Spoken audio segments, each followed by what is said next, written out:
Hey, internets, we're here. We're ready for some D&D. It is the usual Monday Night Crew here on the Wily Hobbit network of tabletop role-playing games.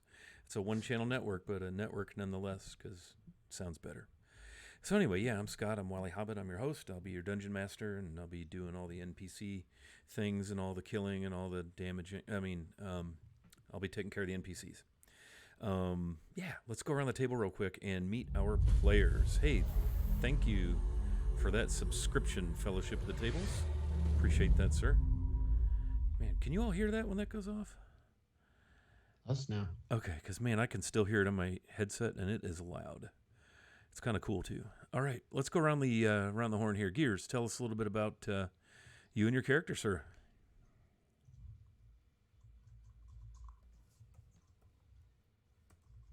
You're muted, buddy. You muted, Totally buddy. muted. Right, I was. Happy Monday. Hi, yeah, my Monday. It has been. He's just a very quiet character. That's right. Well, yeah, there's that too.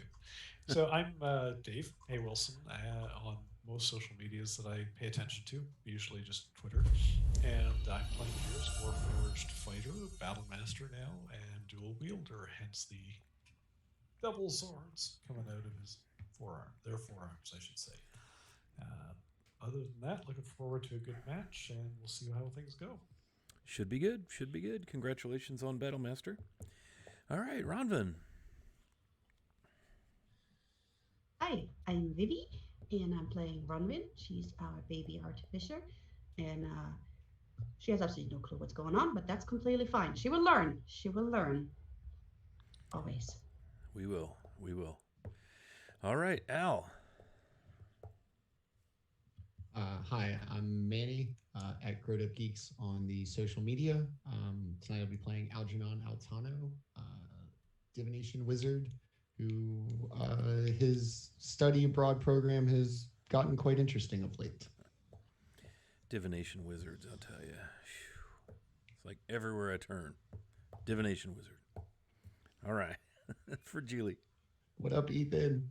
Yeah, I'm Fragile Jamkasi, and real life I'm Buckethead Clunk on most of my social channels. And Fragile is a Hexblade Warlock of the Raven Queen, and she's also, in her eyes, a daughter of the Raven Queen. And it's going to be interesting. She feels like she's starting to grow in power and in her relationship with the Raven Queen. So we're going to see where it takes her tonight. Nice. SMR, right? Yes. Very good. All right, cool. And last but certainly not least, Rue. Hey everyone, I'm Andrew, and I am playing Rue Shahar tonight, the sneaky merchant-ish, humanish type person. All those things. Totally is all those things. Yes. Nice. All right, and we're missing Calavera this evening. Paige was unable to join us, so we will hopefully pick her back up next week. Just some general housekeeping and so forth. If you notice, there's a really cool looking badge kind of between Gears and myself. That is to denote the fact that I am an ambassador for Jasper's Game Day, and I'm super, super stoked about that. It's a nonprofit group that raises awareness for mental health issues, particularly teenage and military suicide. So you'll see some things show up in chat. Hey, thank you, Andrew.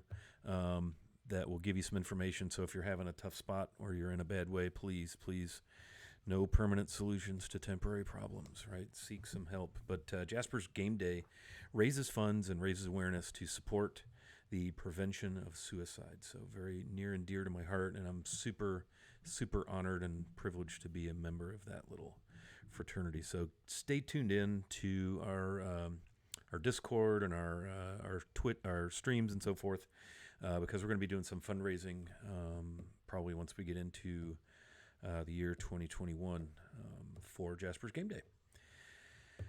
All right, should we get into our game? A little recap from last week. It was last week, right? Yeah.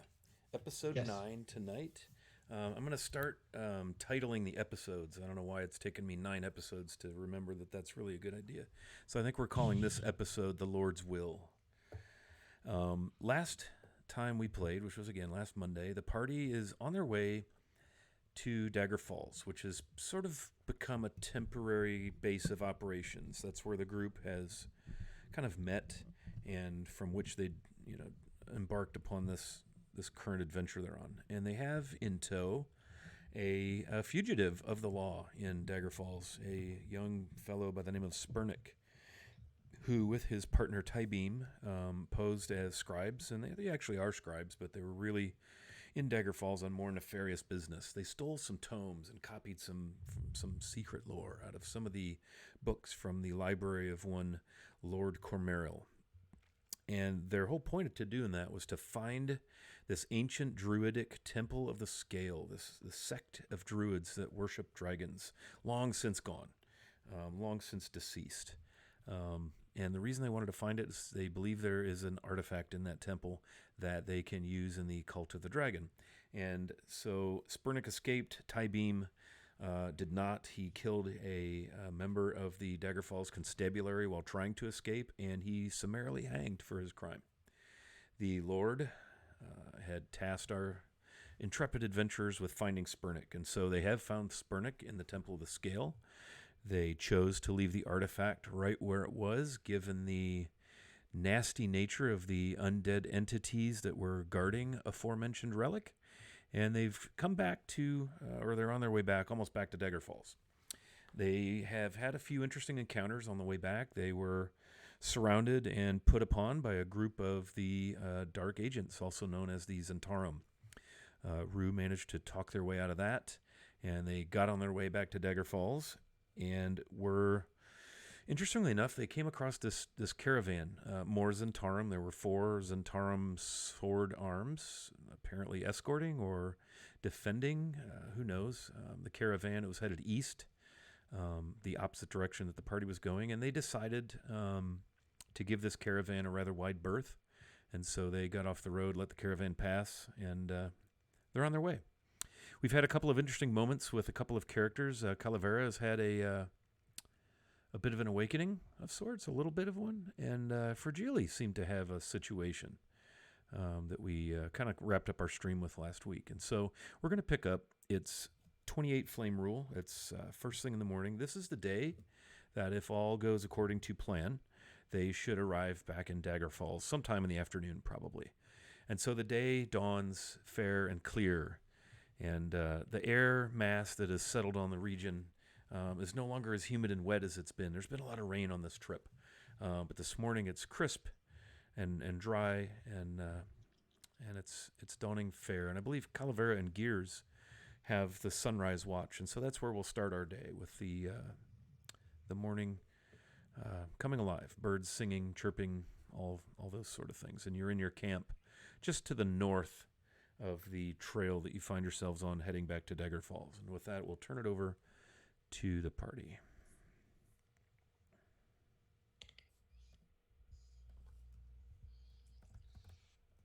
Alice is going to wake up, kind of reassure Nick that he does intend to try to save him, and then just get right into his spell book. Okay. Yeah, Spurnick's pretty quiet. He nods at you and doesn't really say much, kind of shrugs. You do notice that he continues, as he has on this entire trip, constantly looking around, clearly very nervous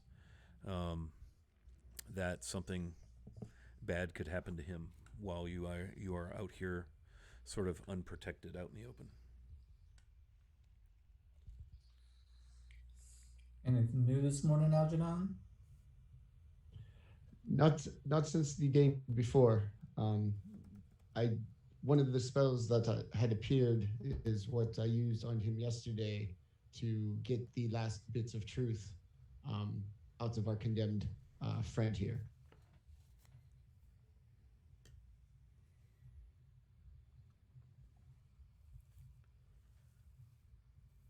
Yeah, so when Ronrin gets up, she's pretty torn on this whole Sputnik thing, because on one hand, he was part of it when somebody died. On the other hand, he didn't do the killing, so she's not really sure.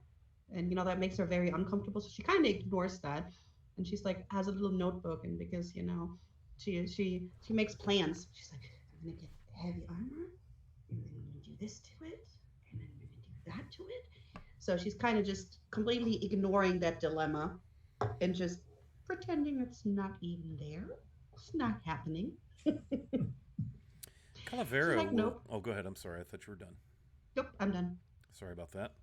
Calavera, once she makes sure everybody is awake and moving, will probably see to it that Spurnick eats something as she's been doing. Sort of, I wouldn't say fussing over him, but just kind of looking after him, make sure that he's eating and all of that. But that's about the extent of her activity so far this morning.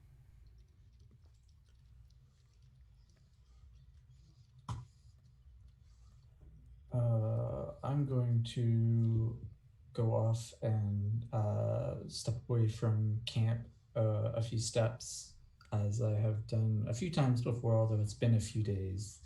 But I will go off and sit somewhere with my back facing camp and pray.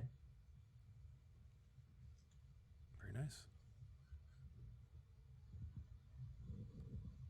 Yeah, Virgilia is going to see to Clover's needs. Okay. And she's probably a bit light-spirited, but a little quiet today. She's probably just humming to herself as she takes care of Clover. Probably not going to be very talkative. She's kind of lost in her humming and taking care of her friend. Yeah. Clover's very happy to see you. She kind of nickers and stomps her feet a little bit as you go through the kind of the morning ablutions with her. It's kind of your time together, I suppose.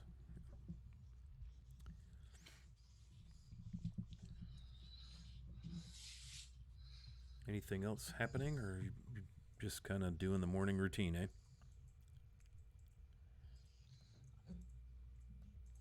Routine, getting ready for the road. Okay. Breaking camp. Yeah, I think once Calavera tends to Spurnick, she'll gather her things and just be kind of ready to go when the party is. Yeah, right before they leave, Runwell will go over to Gears and just double check that the gems she put in there are still okay and not falling out, and making sure everything's is fine with the short sword that she gave Rue, right? Yes. Right. And making sure that she did work okay-ish. Yeah, this seems like it works really well. He kind of flourishes it a little bit. Shake it. Make sure it doesn't fall out. I will do so. Well, and slightly more concerned than I was a moment ago. Yeah. And I think she'll remind you that she grew up with her father doing the leather work, and he was sharing a workshop with the dwarf who's an armorer, and that she learned from him, and that's why she's tinkering a lot. So that's that's the reason I'm giving myself that she is an artificer / armorer. This is some very fine craftsmanship. Thank you. I'm glad Gears let me do his. It looks really nice.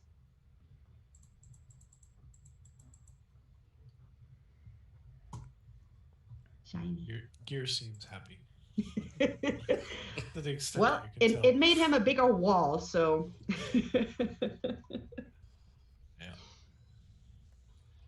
So yeah, and while they're making their way out, she's probably chattering about everything and nothing, so she doesn't have to think about the ethical decision where she's not sure what the right decision is. And she doesn't have a lot of experience that she can pull from.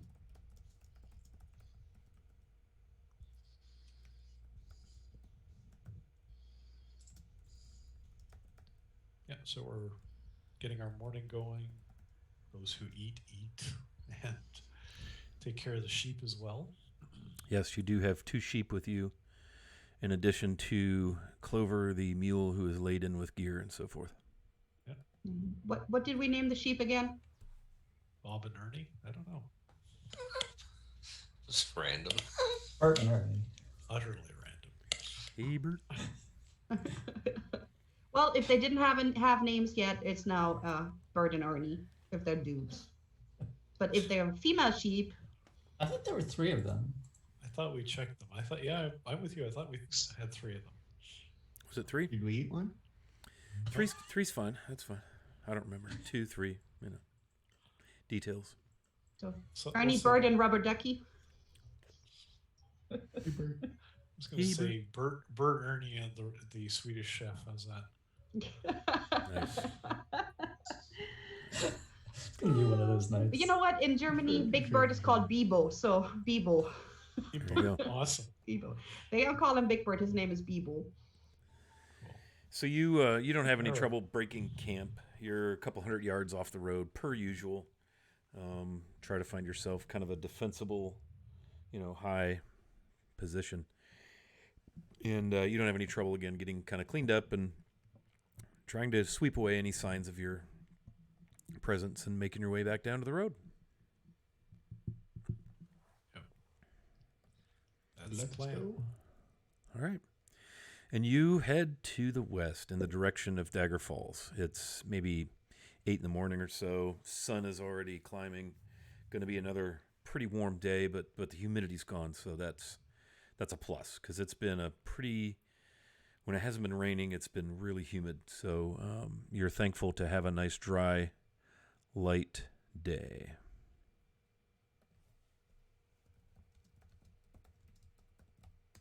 So, are we gonna sell these sheep when we get back to Dagger Falls? Is that the plan here?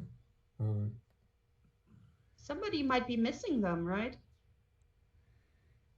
I mean, if nobody misses them, then they're finders keepers, I guess. But I mean, the Lord or his whatever he's called, Seneschal. Cormeral. Yep. Maybe he heard about somebody that lost sheep. maybe? I wish to be rid of these tiresome beasts as soon as possible.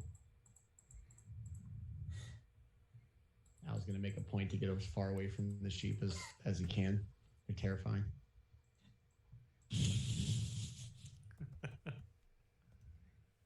All that bleeding. All that hair.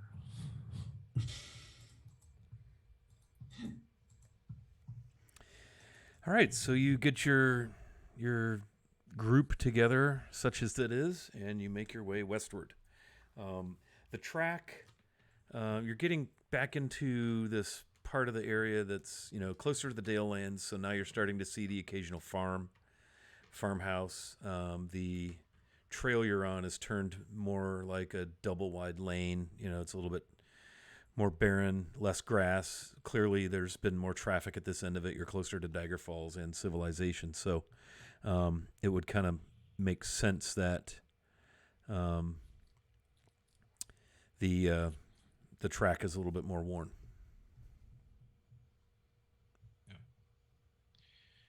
We seeing any additional traffic, or are we still alone on the road? Not so far. Cool. Anything recent? If you look at the tracks, you can certainly make an investigation roll if you'd like to just check and see what you're seeing in the dirt. It has, again, it's been raining, so there is the ground in the road itself is a little bit soft. Yeah, not the Can I best. assist them with 13. that? Yeah, if you want to assist and 24. okay, so Ronvin's also looking. If you want to roll with advantage, Gears. Oh, okay. I'll make a second roll. That's a 3, so 13 is a better roll. Okay.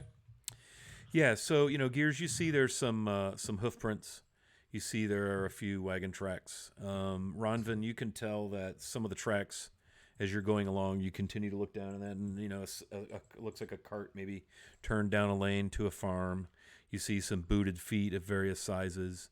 If you stop and look closely, you can see the trail that the caravan, probably the group you ran into, 4 very heavy horses, and then a couple lighter horses and 2 sets of wagon tracks. You can make that out with that 24 investigation. You don't see anything on the road that seems out of the ordinary, but it's basically wagon tracks and a few hoof prints, and some booted feet.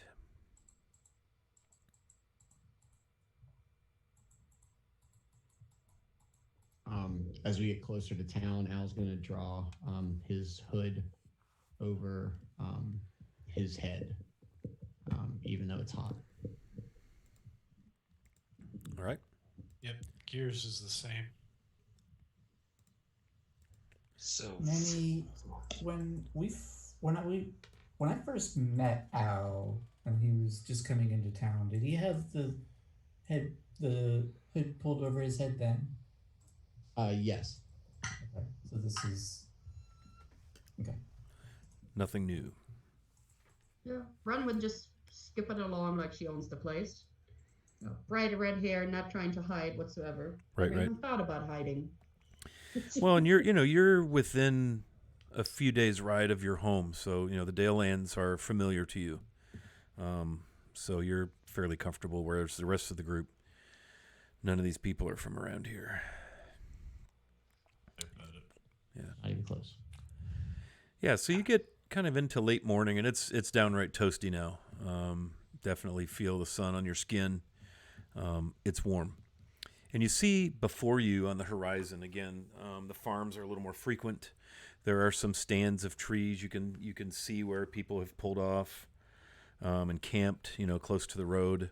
But you see before you on the track, coming in your direction, several, probably a good 100 yards off. It looks like, if you count and look very closely, it looks like maybe four riders, four people on, you presume to be horseback, coming up the track in your direction. Identifying marks or livery or anything? As they get closer, because I'm assuming you continue on the way you're going, they get to about 50 yards, and you can make out on one of the horses, one of the riders has a pike down in the near the stirrup, and there are some banners that are flapping in the wind. The wind is coming right out of the east, so it's hard for you to see the banners just yet. They're still about 50 yards off, but it appears that there are two standards on the pike. And, from 50 yards, you could tell that these fellas are fellas, and they appear to be armored and armed. They're on nice-looking, healthy animals, horses. They have gray tabards over chain mail, and heavy booted feet. You see swords. You see bows strapped to their backs, and they ride up. And you can see now, and I'm going to put this in the Twitch. I'm going to post the two liveries that you see. You see this one, and it'll take a minute to show up on stream because of the delay. But on one banner, you see it's a purple field, and it has a shield, and it has a purplish looking dragon with looks like sort of like a brass horn or something. And if you look on stream, you can probably see it now. So that's the standard on one of the banners. Has everybody had a chance to see that? And I'll put these in Discord for you as well. Yeah. The other one, and these guys kind of ride up on you, and they stop and wait for you to approach, and they do not get off the road. Do you recognize this symbol? Yeah. Do we recognize this? Probably not. The other banner you see is this one, which you should recognize. And again, you'll have to wait for the delay. I will drop these into Discord for you while we're waiting for that to show up. Yeah, they haven't shown up in game yet, or in Twitch yet. Okay. Sometimes there's a bit of a delay. I'm going to drop them in Ring this. on a dagger There's the first one. Yeah, that's and a Dagger- serpent. That's Dagger Falls symbol. Okay, so the first one is now in Discord. And they stop, and the lead fellow, it's kind of the banner guy is in the front, and then two guys abreast and one in the back, so there's four of them. And banner guy holds his arm up. Whoa there! And he just kind of stops and looks at you all. Why, there it is. Whoa there yourself. 'Tis a fine morning. Can't we? What business It is. are you about? He says in the Oh, about the Lord's business. familiar accent of Dagger Falls. Jeez. Come on, brain.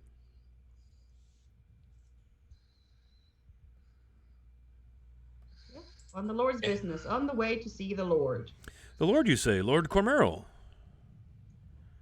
Yes. Well, very good. Like there's another Lord in Dagger Falls. She's gonna be like teenager snappy, like,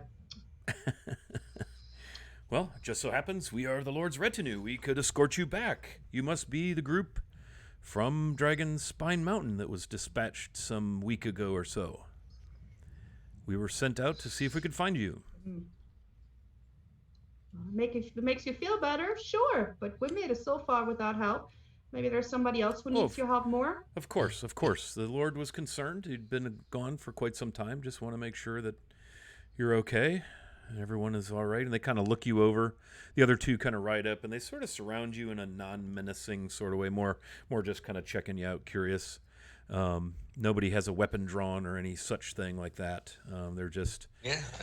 I'd like to see if I'd like to do an insight, see if maybe I think that he's full of crap or not. Okay. Yeah, can I do that as well? Yes, Absolutely.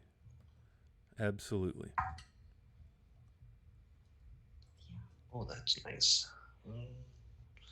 Oh, my bonus is it's an 18. Okay. That was in that 20, so that's a 25. Nice. Two good rolls. Yeah, I'm like, this is just not what this is supposed to be for. Yeah. 14. Okay. You get the distinct impression that these guys are on the up and up. They're looking you right in the eye. They're quite congenial, although businesslike. Only one is speaking. The other three will occasionally nod. And they are looking you over, but not as if they suspect you of anything. Just kind of verifying, head count. They see 6 of you and then an additional, this must be the Spurnick that you went in search of. That be correct? It would. Spurnick kind of looks up. Doesn't have a happy to see you kind of look on his face, but and again he continues to, nervously look about as if at any moment something dreadful's about to happen. Well, we're only about 2 hours back to Dagger Falls, so we should be on our way quickly. Unless there's something that you all need to do. No, but it's awful hot to be going quickly. Well, Just tag along. yes. Very well. Yes. Scott, who would you say has Spurnick right now? I would imagine he's probably sticking close to Al and or Calavera. Those two seem to be the ones that have made the most connection with him. Okay. I'm just going to make it a point to casually move over and be walking next to him. Okay. All right. So you set about the standard bearer rides in front of the group, and the remaining 3 ride behind, single file. And they don't really say much, or, well, anything. And it's just a quiet ride, walk, stroll, if you will, march back to Dagger Falls. You, So how are we set up again? We've got Ruse hanging out with Alan Calavera. and Spurnick, yes? Yep. And I'm with Clover. I would assume Gears is probably in front. Is that a safe assumption, Gears? Right, y'all just cast me as in charge of the sheep. Okay. Yeah, Gears is probably in the front, although they might be looking for a way to get to the back because they had plans before getting in town, but those are dashed. Nice. Glad I could help. Awesome. I think Runvin is just kind of talking to the people to them next to her to find out if they heard about anybody losing their sheep, Yeah, they're all like, and it gives them yeah, way too many details about the behavior of the sheep and their personal character that nobody needs. yeah. After a while of that, like about 20 minutes of that, they start to fall back from the group. The three guys in the back start to kind of slow their pace a little bit, hoping that you'll continue on with your friends. And they're not rude or anything, but they clearly don't seem all that interested in what you're sharing. For a while it was, oh, interesting, and pretty soon they just got quiet and started kind of Homer But I Simpson still haven't into told the you what shrub. Bevo likes to eat the most. Yeah, that was suggested by one of them. Story of my life, right we there. could find something to do with those sheep if you need us to. Kind of a licking So his they chops. don't know anybody who lost their sheep. Okay. No, you don't get anything that way. No Bo Peep. Okay. And you're passing a few wooded lots. The farms are a little closer together. Tended fields. The crops are well on their way to a beautiful looking, bountiful season thus far. You're not that far from the river now, the river Tesh, and you're making your way into Dagger Falls. You pass, I believe it's the Winding Trail, the outfitter where you got your gear for your trip, and I believe the Sturdy Scabbard is out there as well on the roads. And I've got the map to Dagger Falls in the overlay again. I can drop that into Discord if you'd like. And you make your way through the gate. The Lord's retinue kind of salute the city watch or the constables that are at the gate, and you make your way. And you notice the road is pretty muddy at this point. Just pockmarked with hoof prints, and it looks like there's been a fair amount of traffic in and out of town.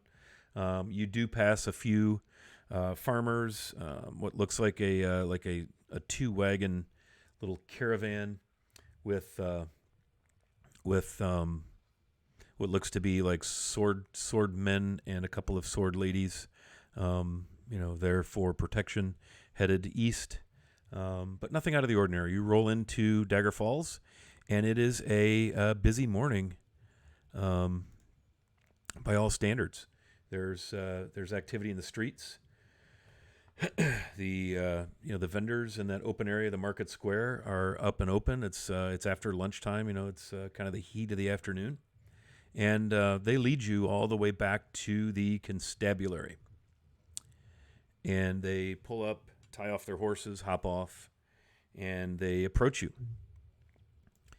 And as you are all just kind of shaking off the dust of the road and so forth, out of the constabulary comes a familiar face in the tabard with the heraldry of Dagger Falls, chain mail. He's in the gear of the color tabard of the City Watch. You also notice the Lord's retinue not only has the Dagger Falls like a smaller heraldry for Dagger Falls on their tabard, but the main heraldry that they have is that serpent, that dragon with a horn, to distinguish them from the constabulary of Dagger Falls. Because if you recall, the Lord's retinue sees to the safety and protection of the entire Dale, all of Daggerdale, whereas the constabulary is just concerned with Dagger Falls. And so as you kind of pull yourselves together, this familiar figure, Lieutenant Balver, walks up. "Oh, good morning. How did we do? Looks like everybody's here." And then his gaze stops as he sees Spurnick. And he yells back over his shoulder, "Boys, we have us a prisoner." And immediately out of the constabulary doors burst 4 of the Lord's finest in gear, and they step out and walk right through you. Not incredibly impolitely, but they are clearly bent on serving their purpose. And they step in and get on either side of Spurnick, and they put... As they step in, Yes. I want to put a hand on his shoulder, on Spurnick's shoulder, and just say, I wouldn't mind getting some assurances that the prisoner will be treated decently. I'm sure there's a lot of high emotions around him right now, and Balver kind of holds who his wouldn't hand want up to to the see men. ill justice. Yeah, he holds his hand up to the men, and he nods. He looks at Spurnick, and clearly Spurnick is not going to be a flight risk. I mean, he's surrounded by 4 of the constabulary and 4 of the Lord's retinue and the party. And he nods at the men, and they manacle and leg iron him. And he says, your prisoner will be dealt with to the will of the Lord, whatever he deems as the appropriate punishment and justice. But we do not abuse our prisoners here. We wait for the law to judge. You have my word. I'll just kind of nod. I thank you, sir. Spurnick's just like looking around, looks up at the gallows, looks around, and they usher him inside. So, Balver says to you, looking at the party, you were gone a long time. How far east did you have to go before you caught up with them? Just some standing stones. We move pretty good each day, but I don't know that. Would I be able to judge how far we went mile wise? You would say that I you might were be more familiar, but I still don't know.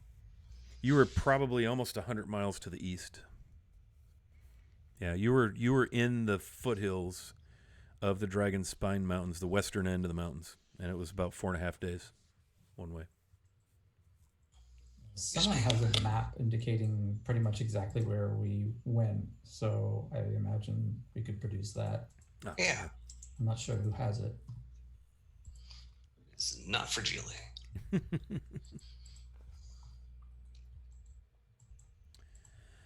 Well, that is quite a journey. I'm glad everybody made it. You don't look all the worse for wear. I take it you didn't have too much trouble?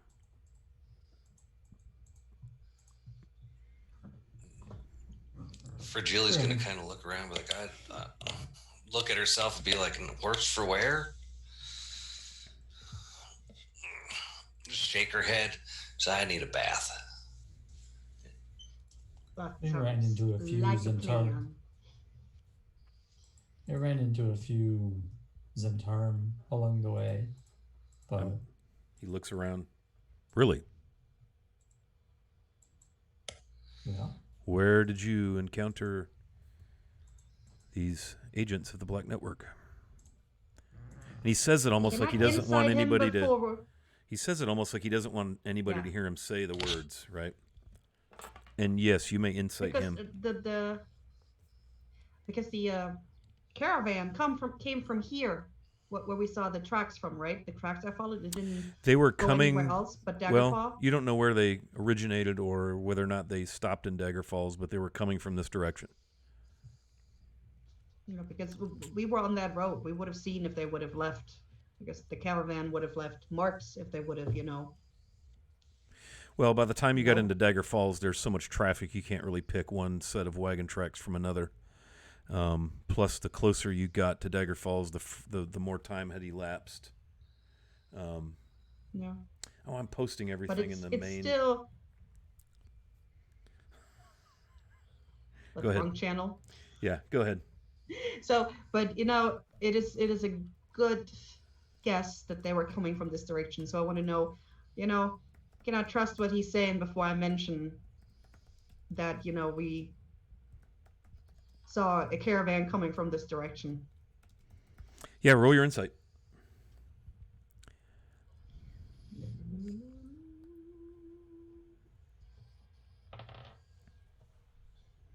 That's a 15. Okay. So with the 15, you can tell when he says the words like agents of the Black Network, he kind of lowers his voice and looks around. The Lord's retinue Once they kind of deposited you at the constabulary and Spurnick was carted off, they also dispersed. So it's you and Bolivar just standing here in front of the constabulary area talking.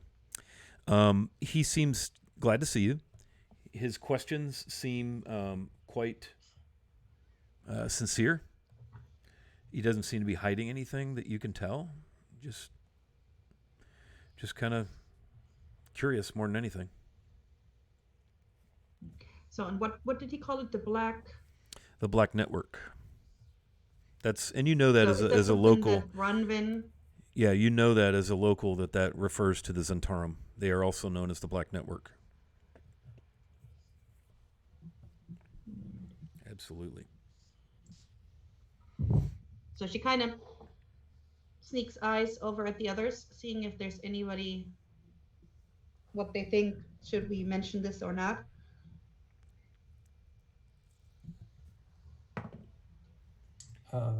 I'll just follow up on my comment and say we ran into a few near where we found Spurnick. Oh. And then saw some more escorting a caravan away from Dagger Falls. Looked like they were coming from this direction. Interesting. There was a caravan through here.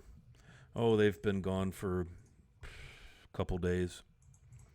Was I want to say it was 2 wagons and 4 Zents. You know, the Zentarum often hire themselves out as sword arms for protection. Who knows what? As long as they don't stir any issues in town, we don't generally bother with them. They didn't come into Dagger Falls. They stopped at the Winding Trail. And I don't know if they were here overnight. If it's outside the walls, most of the time it doesn't concern me. But there was definitely a caravan that sounds like maybe the one that you encountered on your way back. But you say you ran into 2 sets of Zentarum? Yeah, there were a few more near where we found Spurnick. Just seemed to be maybe on patrol or something from the Black Keep. Don't really know what their business was. Well, that area It didn't bother us too much. Area you're describing is still a long way from Zendel Keep, but yes, I mean, they're not uncommon in this part of the Dalelands. Like I said, we don't bother them. They don't bother us, but it's good to be wary. They're not to be trusted. So you're going to want to probably clean up, and as soon as you do that, the Lord would like an audience. Al's definitely going to take a chance to clean up, change out of his kind of traveling gear and into his kind of more resplendent wizard robes. You going to wear your pointy hat? No, it's hot here. No pointy hat. Okay. He offers the facility if you wish to get cleaned up. You can use the constable barracks to do so. And we can certainly get you a meal. And then you can make your way to the Lord's Keep, and he kind of nods in the direction.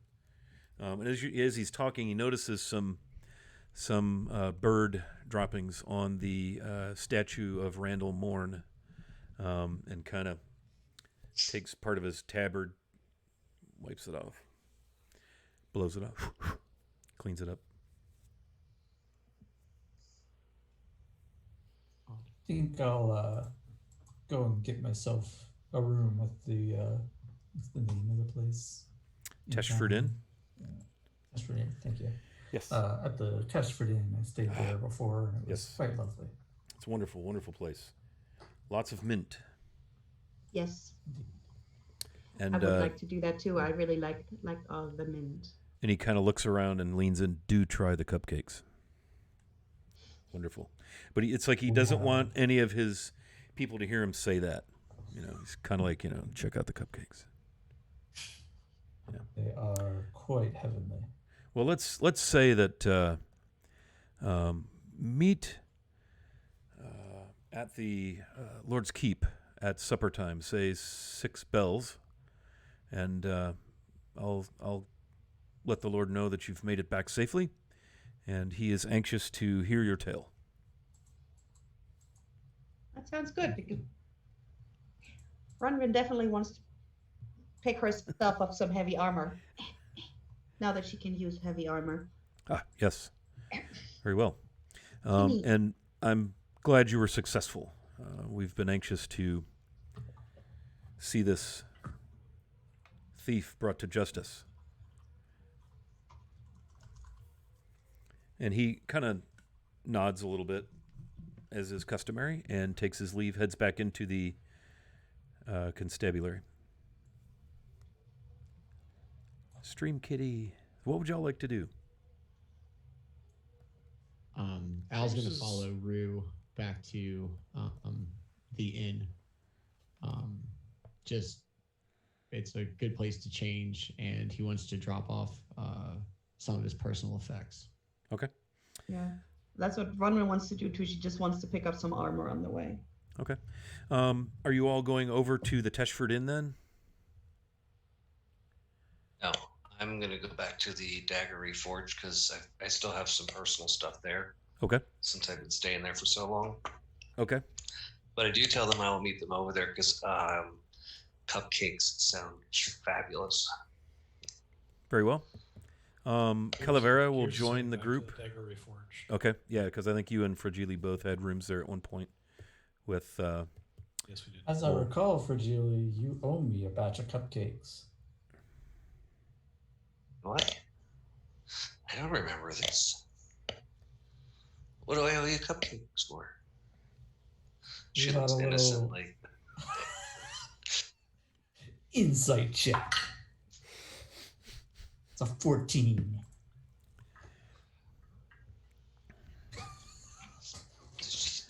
And she just chuckles. She says, "Fine, just get them ordered, and I'll take care of it when I get there." That's awesome. All right, so Calavera, Al, Ronvin, Rue, head over, back out of town through the gates, cross the Tesh River, and up to the Teshford Arms. And you all have no problem getting a room. Do you wish to do some RP with that?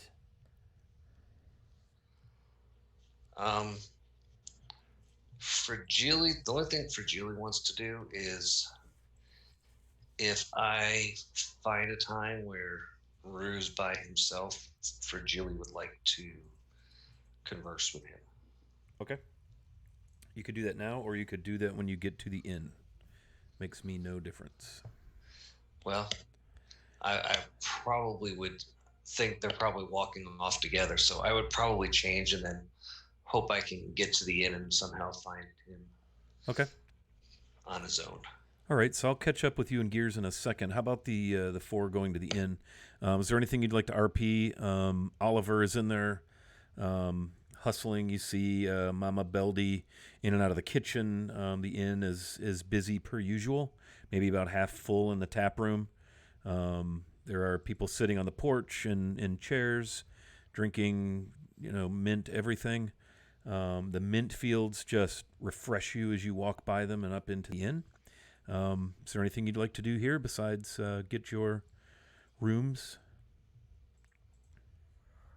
As I'm coming in, I would keep an eye out. Is Din there? Yep. Okay. I might just catch her eye and wave. She looks up and smiles, kind of gives you a wink. Look of relief passes her face. Yeah. All right. Very good. So go ahead, Ronvin. Yeah.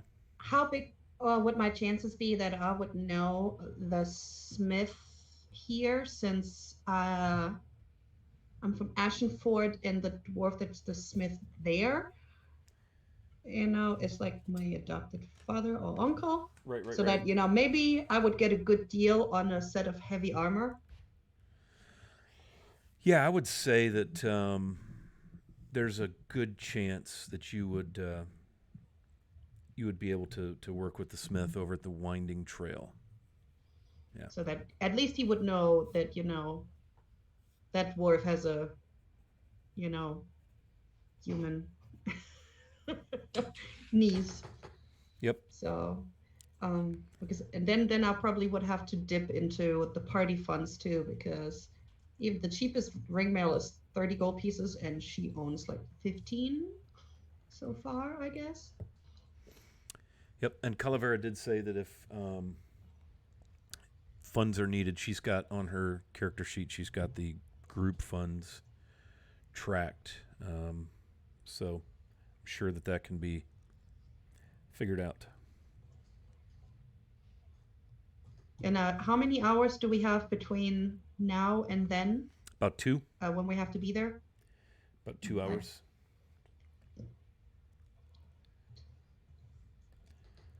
Al, you Al's doing just anything? Gonna go get his.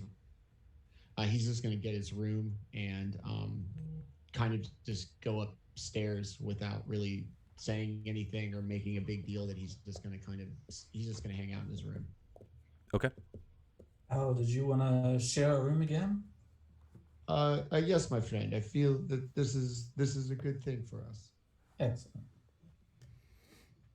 So Al's going to go up to him at his and Rue's room, get changed into his more formal wizardly attire, and then just kind of stay there until I guess it's close to time to be back to the Lord's Manor, I guess. Okay. I think I will, once the room arrangements are made, I kind of go and get cleaned up, and then I think I'm going to go back down and just kind of have some tea on the porch and just kind of enjoy the amenities. Yeah, Ella will recognize once you. Runvin has. Go ahead. Never mind. I interrupted you. I'm sorry. I was just going to say Ella would recognize you, Rue, and get you a mint tea. Anything else you like? Ronvin, what you doing? Well, once she picked up the armor, which is probably I'm guessing, gonna be ring mail because that's the cheapest one. She would go ahead and get herself cleaned up, maybe take a bath, and Okay. then she wants to turn her armor into power armor as an action. Okay. Well, let me back up on the funding first of all. We'll get all this stuff kind of done in order. Each of you from the group funds. I just did some quick math off of what is on Calavera's sheet. She had you at 12 platinum, 76 gold, 42 silver for the group.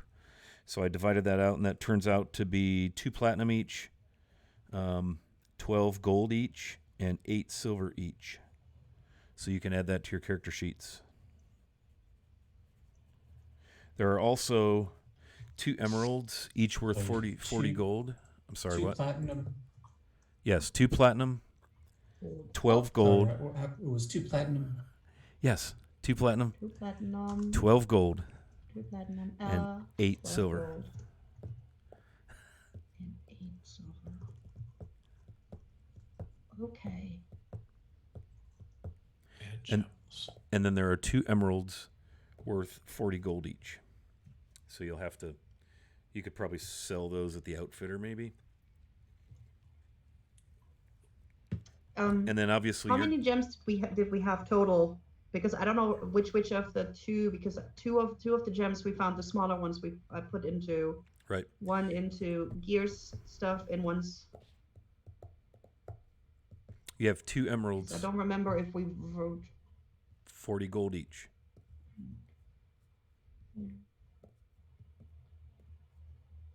Not in my friends. Okay.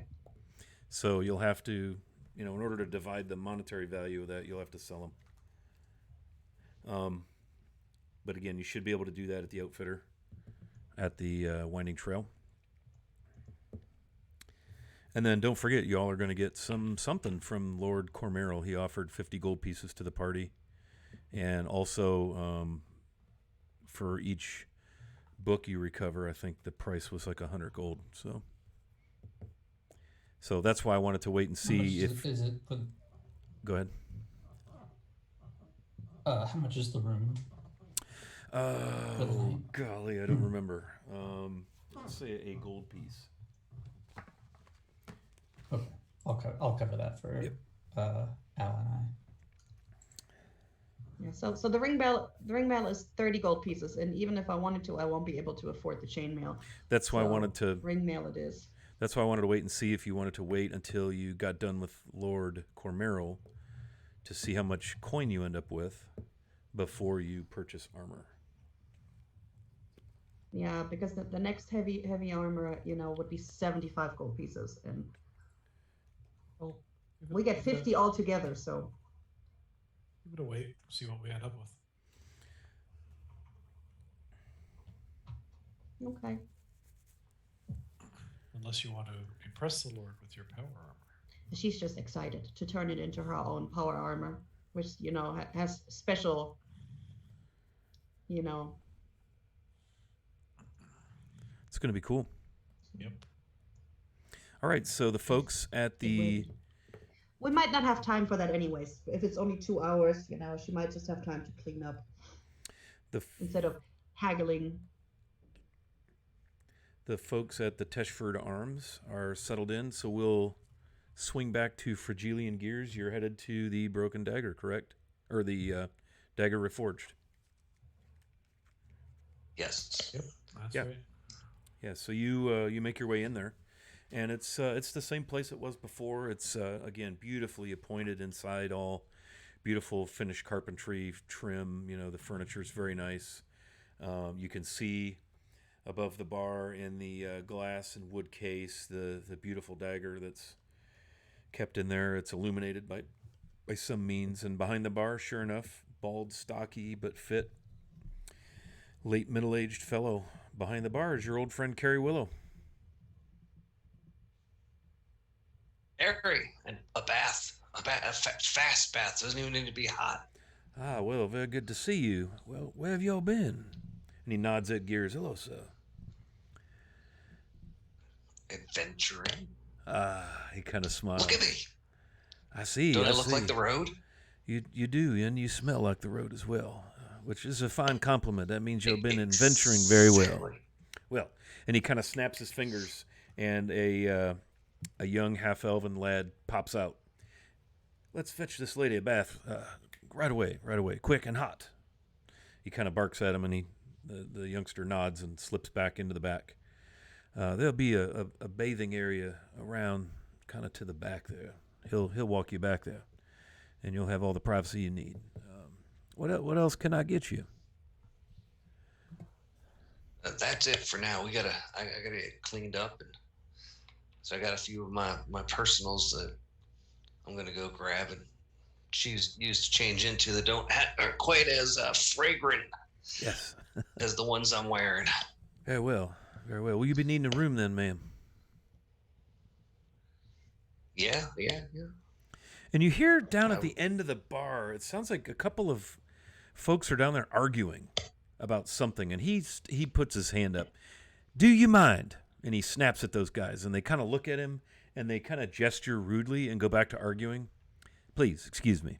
And he walks down there and pulls his dagger, and he slams it down on the bar beside them, and they stop and look at him, and they scowl at him, and he looks at them, and it's all quiet. And there's only one other table that has people at it, and they stop, and they kind of roll their eyes at Carrie, and he picks his dagger back up and sheaths it and shakes his head.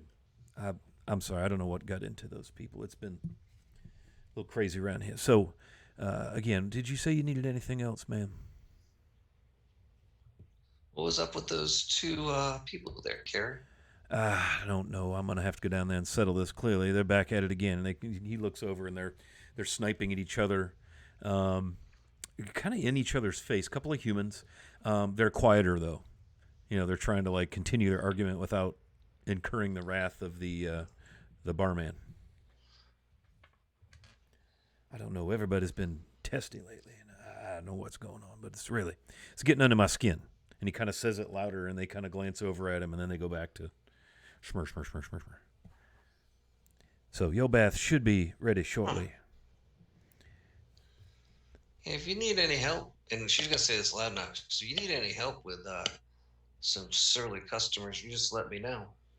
Oh, well, I do appreciate it, but I can assure you. She, And he kind of pats the dagger that's kind of up against his midsection that's stuck in his belt, and then he lets his hand rest on a beautiful looking jeweled sword hilt.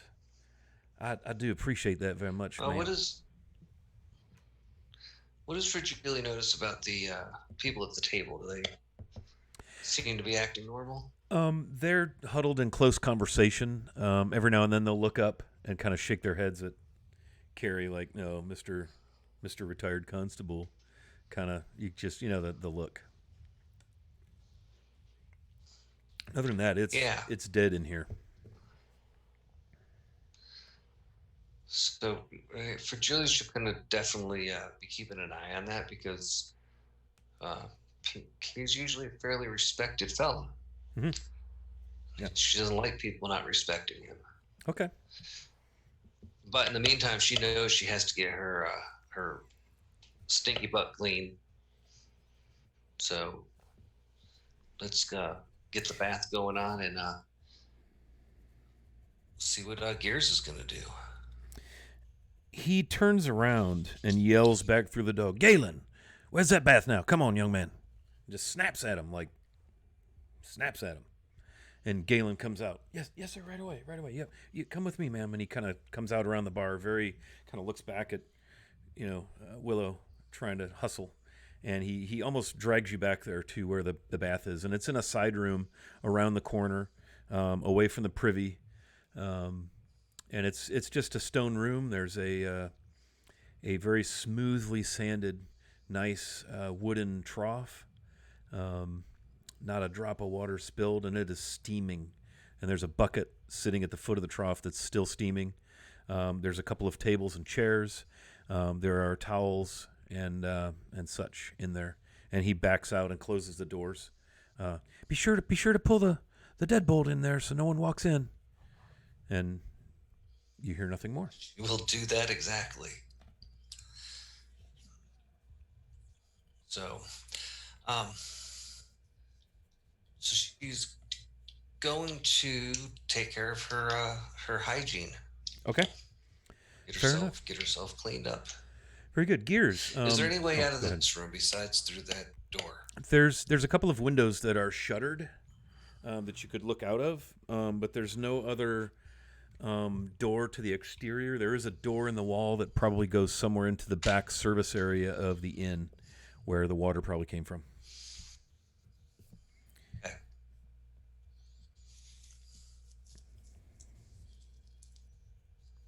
So, Gears. Corey Willow turns and faces you. "Yes, sir. What can I do for you? It's good to see you again as well." Need room? Yes, that'd be one gold piece, unless you'd like to just start a tab. I don't know how long you're going to be back in Dagger Falls. Gears just shrugs, passes their cloak over the bar top, puts down a gold piece without really revealing much or trying not to, and waits for indication as to which room is available. He goes and looks at his register and he gets you a key. You'll be in the same room that you had before. Luck would have it. We don't have many in the inn today. You remember where it is, I hope. Indeed. See, you're the one who orders food and doesn't eat it, correct? So you're not hungry, I take it? And he kind of looks at you quizzically. Like, really quizzically. No. So there'd be nothing else then? No. Very well. No, thank you. Well, it's good to see you again then. Yeah. I'm sure. And as you're Gears just finishing, turns and yeah, goes he to their room. turns abruptly as well. Like as soon as you start to say, "I'm sure," he's gone. And he's down there barking at the two, and they're having a heated argument down at the end of the bar as you head up to your room.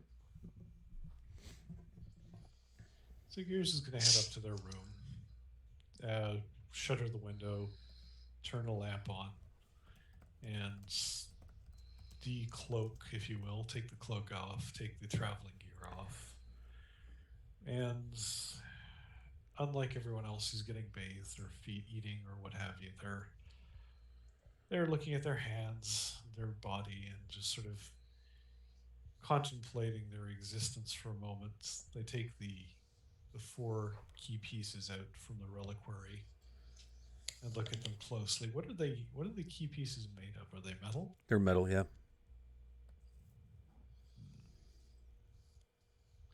They're going to spend the time loosening up their armor around the chest area, and then they will slip these four key pieces Mm-hmm. under their armor and incorporate it into their body for the time being. Okay. It'll probably take about an hour or two to get all of that done, and just to, as much of anything else, conceal these things that we still have them, and to try and keep them as safe as possible. The only way they know how, which is basically once something's incorporated into a warforged, it cannot come out unless they die. Gotcha. Safekeeping, indeed. Very nice. Anything else you're going to do during your couple hours of downtime? Sounds like that's going to take up a lot of the time. I'm gonna like bathe as quick as I can, and I'm not gonna wait for gears. I'm gonna head down to the Teshford Arms. Okay. And see if Rue is free. Sure. So you make your way through and out of Dagger Falls proper, across the river, and again, as you're coming up the lane to the inn itself off of the main north-south road, the smell and the energy of mint washes over you from the fields that are just north of the inn that border the road and the lane. And you climb up on it's a big wraparound porch. It's a 3-story kind of a salt box design, if you will. And you see on the front porch, Rue is seated at a table having a beverage. So I'm going to sidle up next to him and be like, hey. Julie, pull up a chair. What are you drinking? It's a lovely mint tea. And he's looking around. He's gonna look around for like a waitress or barkeep or something, and she'll order one of those too. And she's gonna be like, hey, remember our conversation the other night about you asked me about if the Raven Queen like spoke straight to me or anything? I do. Well, she kind of did. That same night. Last night. Well, that's quite a coincidence. Yeah, I would say so. Apparently we're supposed to be together. Like us, like as in all of us, like as in our group. And a bird came to me in my dream, a raven, and spoke to me instead of my mother and told me that we're supposed to be wary of our surroundings, that a powerful magic has fallen upon this land that we're traveling in, and that things aren't what they appear to be. And she said that there is a rare and powerful relic that has somehow made it into our world that's not supposed to be in our world, and we're gonna. Apparently, she thinks we're the people who are supposed to find this relic and return it to the place where it belongs. But I don't know where it belongs, and I don't know what it looks like. All right. Well, hold on now. That's a lot. I know. I'd asked for a description, and all I said that it was beautiful and treasured and prized by its owner. Well, all right. Has she spoken to you like this before? Not this clear. I mean, it was clear. It was like words. It wasn't like really strong feelings. It was like, totally in celestial, like I understood everything. And were there specific instructions to follow? No, she just said that we're going to have to wrest it from the owner and return it to its home. But I still don't know what its home is, and I still don't know what it looks like. And she said that I was going to need you guys and somebody more powerful than us to help us. And it's confirmed that it's here, but they don't know exactly where. It's here, and apparently, in Dagger Falls, well, Daggerford, I Sword would say Coast. somewhere between where we were at and where we are now. So I would say, yeah, in the general vicinity. Huh. And she's well, it's something about it. It drives strong emotions and confusion and discord. Like makes people want to argue and get angry with each other. And all she said was that if we don't take care of it now, that it's going to take over the whole region, and we will never be able to reverse it. Does that sound crazy? Oh, he's not talking. I would never accuse you of being crazy. That's just. We should tell the whole group this. You think? Well, I wanted to make sure you didn't think I was crazy first. I've heard much crazier things. Well, that group of strangers that just met is supposed to save the region from the terrible clutches of some ancient relic that causes people to hate each other. Well, okay, maybe not much crazier.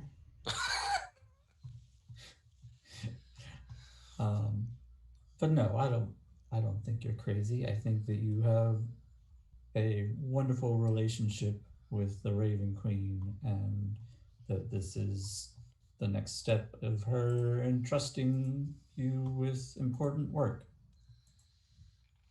Okay, well, she told us we're supposed to keep our eye out for things that are out of place that don't seem normal. And I think I saw my first one. What was that?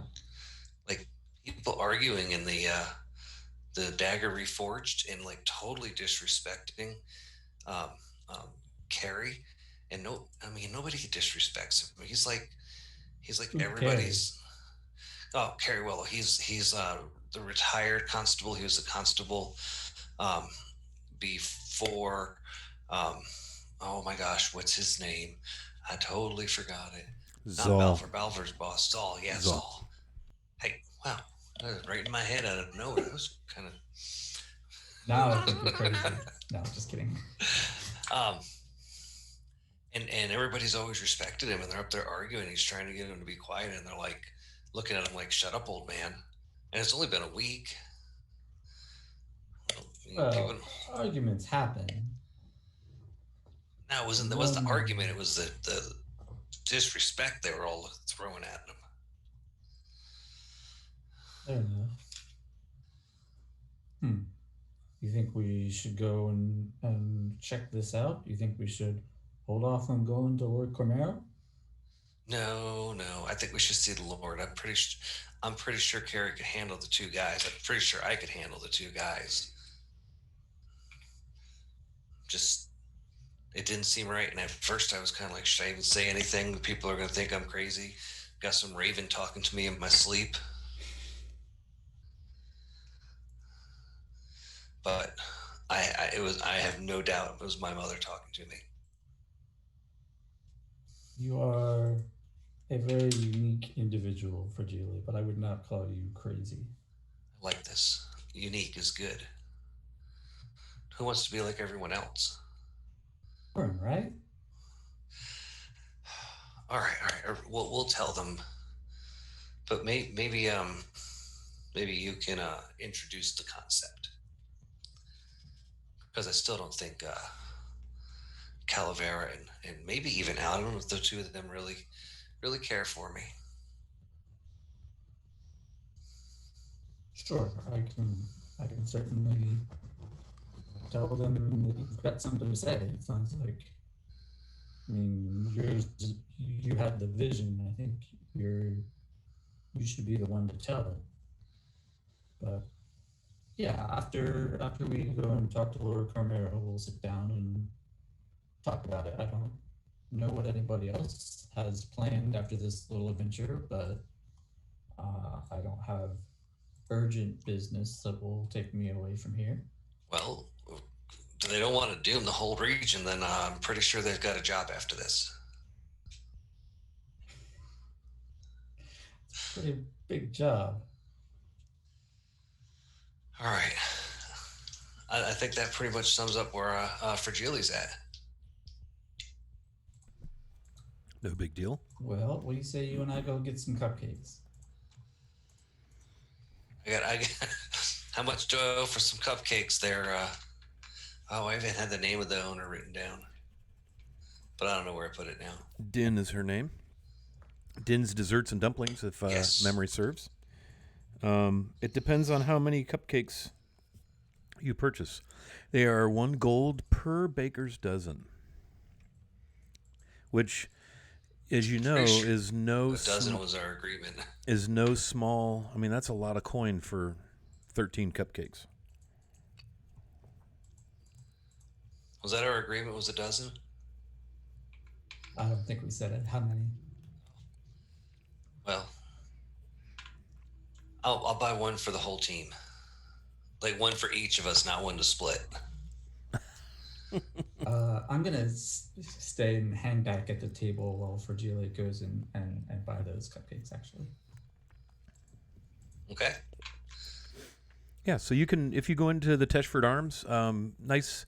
It's a very homey. Think like late '80s, early '90s country. Lots of oak, stone tile floors, beautiful bar, polished oak stools, and a very very friendly looking, probably middle aged male commoner comes. He's got kind of a blousey shirt on. Sleeves are rolled up. He the woolen breeches, and he walks up. Oliver Sarden here. What can I do for you, ma'am? He kind of smiles, 2 hands out on the bar. I need some cupcakes. Oh, you'll want to see Din over here. And he kind of thumbs down the end of the bar. There's a little kind of a counter, a window, service window down there. And a head pops out on an arm. She waves, welcomes you down. And you notice the only thing odd about this guy is he's missing the pinky on his left hand. And he seems kind of fumbly and a little awkward. And he tends to speak rather loudly. You're kind of like, whoa there, dude. When he's like right there across the bar. And he's got like little dark red spots all over his shirt. It's a kind of a lighter colored shirt. Din'll take care of you. And he's kind of really loud. Question for you. What was your name again? Oliver Sarden. Oliver. Yes. Good solid name. Yes, I'm the fifth generation. Because He smiles. Have I any wine? I'm a vintner. That's what we do here. Yes, all manner of mint wines and reds and whites. Yes, what could I get for you? The mint wine is really the best, red though. That does not have. No mint. I'm just a red, just a good solid red. Very well. Wait right here. In fact, go take care of your We'll cupcakes. go with whatever cupcake I'm getting. Yes, go take care of your cupcakes, and I'll get you that red wine. And he's like practically yelling. People are looking across the tap room. Who's getting the She's red gonna be wine? like, "Thank you," And he right back to him. heads into the back. All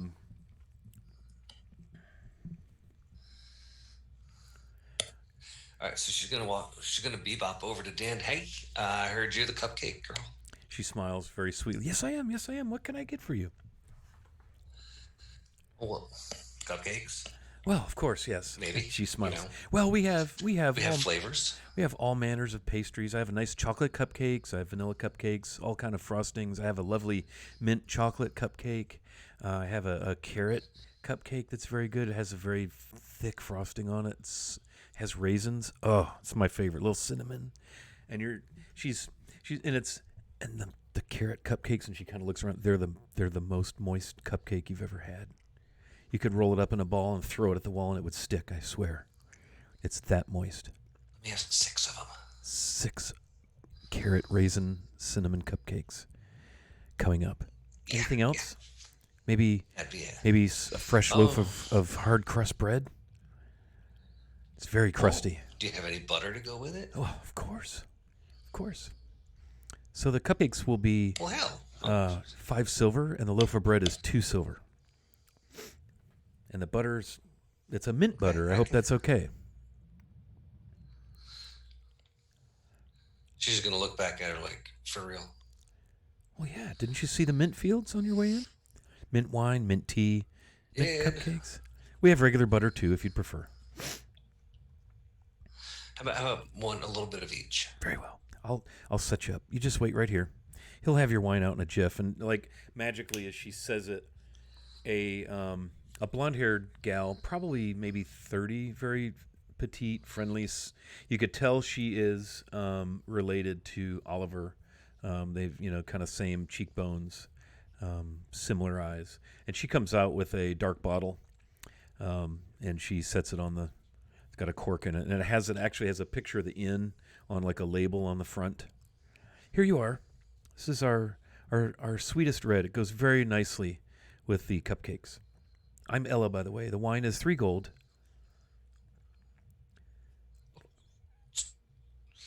How big is the bottle? It's like a standard wine bottle. Virgilia's gonna play it off. She'll be like, oh. So it's just average vintage. Very good. Very good. Oh no. Could I have, Oh wait. Average vintage? No. Here. This Let is me 6 cups, please. just have a seat. Have a seat, please. I insist. Giovanna. She's yelling, and this like mini me of this gal comes out of the back. Aprons, kind of a blouse, skirt. Yes, Mom. 6 glasses for the lady, but could you get me a sample glass, please? And an open one of these, and she holds it up. Oh, right away. And she scurries in the back. And she wraps this bottle up for you, kind of ties it up, kind of wraps it in paper and ties it up. Nice, kind of that, that twine. That's kind of what she's using to tie it. Mm.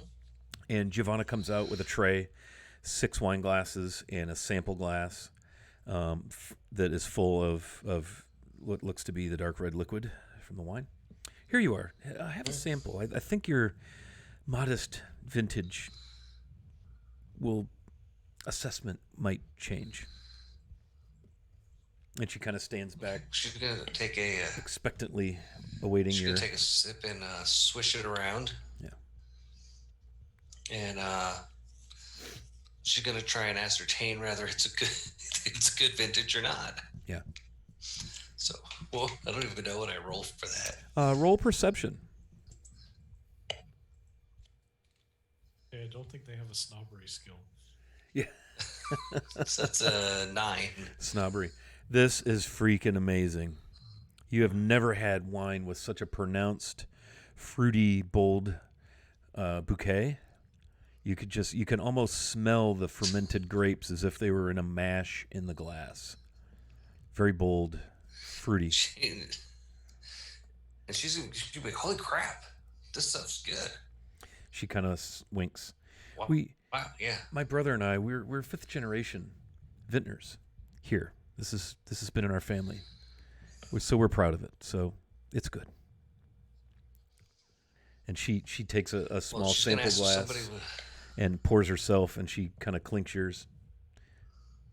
To good fortune, and she throws it back. Right back at you.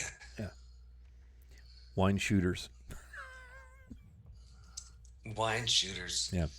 I'm going to carry the wine out and ask if somebody could bring the cupcakes because I can't carry everything. Very well. Yes, Giovanna will bring them to you. And head back out to Rue. Okay.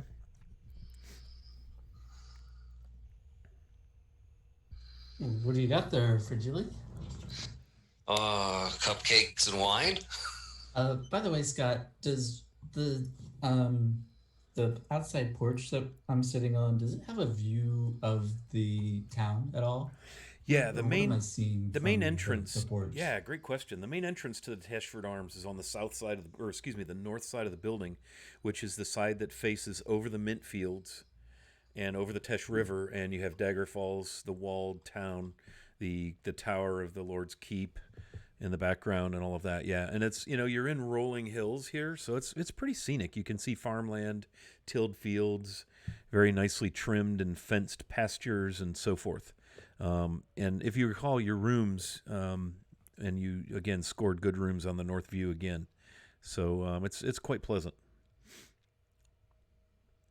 Do I have, can I see any people that are on the road? Oh yeah, yeah. There are people moving about, small groups of merchants, all of that sort of thing. Okay. Anything unusual? Nope. Okay. Yeah, nothing out of the ordinary. Okay, Dagger just keep an Falls eye is out. not under siege or on fire or anything like that. Just another beautiful day Good to in know. in Daggerdale. Yeah, yeah, and yeah. Fragile comes Not out yet. with a wrapped bottle of wine. Yeah, Al hasn't really got cranked up We'll yet. fix that. And right behind Fragile is the sweet young teenage gal who is probably the daughter of Ella, who served you the wine. She comes out, here are your cupcakes, ma'am. And she sets them on the table. And they're these huge, and it looks like, cream cheese frosting, right? Yeah. Big thwack of that on top Yeah. of these huge. I'm gonna lean over and be like, carrot cake, raisins. I like it. I will definitely partake of one. And I will sip a little bit of wine. Not much. It's good wine. Again, very fruity, big flavor, no sour. It finishes nicely. It's just a nice, sweet red wine. I don't know. I mean, I know you're from Neverwinter, so you've probably, as a merchant, wink, wink, had your fair share of nice wines, and this is a very fine vintage. Yeah. And so you two are on the porch. Calavera comes down and joins you after a bit. Looks like her hair's a little damp, kind of pulled back, probably had a bath or at least a kind of freshened up. And she sits down. Oh, wine. Don't mind if I do. Pours a glass.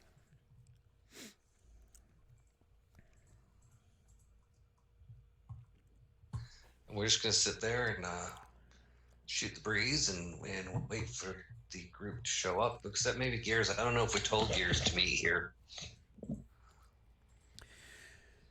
Well, We Gears, agreed to meet up at the keep. he would have heard the plans of the group going up to Teshford, the four, Calavera, Ronvin, Al, and Rue. But yeah, he may just wait and meet at the Lord's Keep.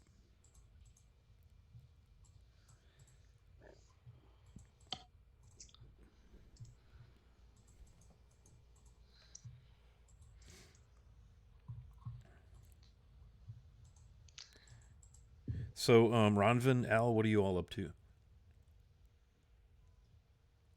I'm thinking once she cleaned up, she's probably gonna join the others outside. Okay. Yeah. Oh, man. Al took care of a couple of things after Rue left, and I guess after a little while got changed, got his nice robes on, has gone downstairs and I guess met up with everybody at the table. Okay. Yeah, and you see there are cupcakes and wine. So y'all are getting a sugar blast. And after, go ahead. He's gonna pass on the wine, but he is gonna take a cupcake. Yeah, can't pass those up. After 9 days on the road, 10 days on the road, this is all right. Just feels good to sit and enjoy something relaxing. And it's a beautiful early evening. Your stomachs are kind of they're happy about the cupcakes, but it's been a long day. It's been a lot of travel, and you're definitely ready for supper, which is what was promised you by Lieutenant Balver when you meet with Lord Cormero. Oh yeah, free food.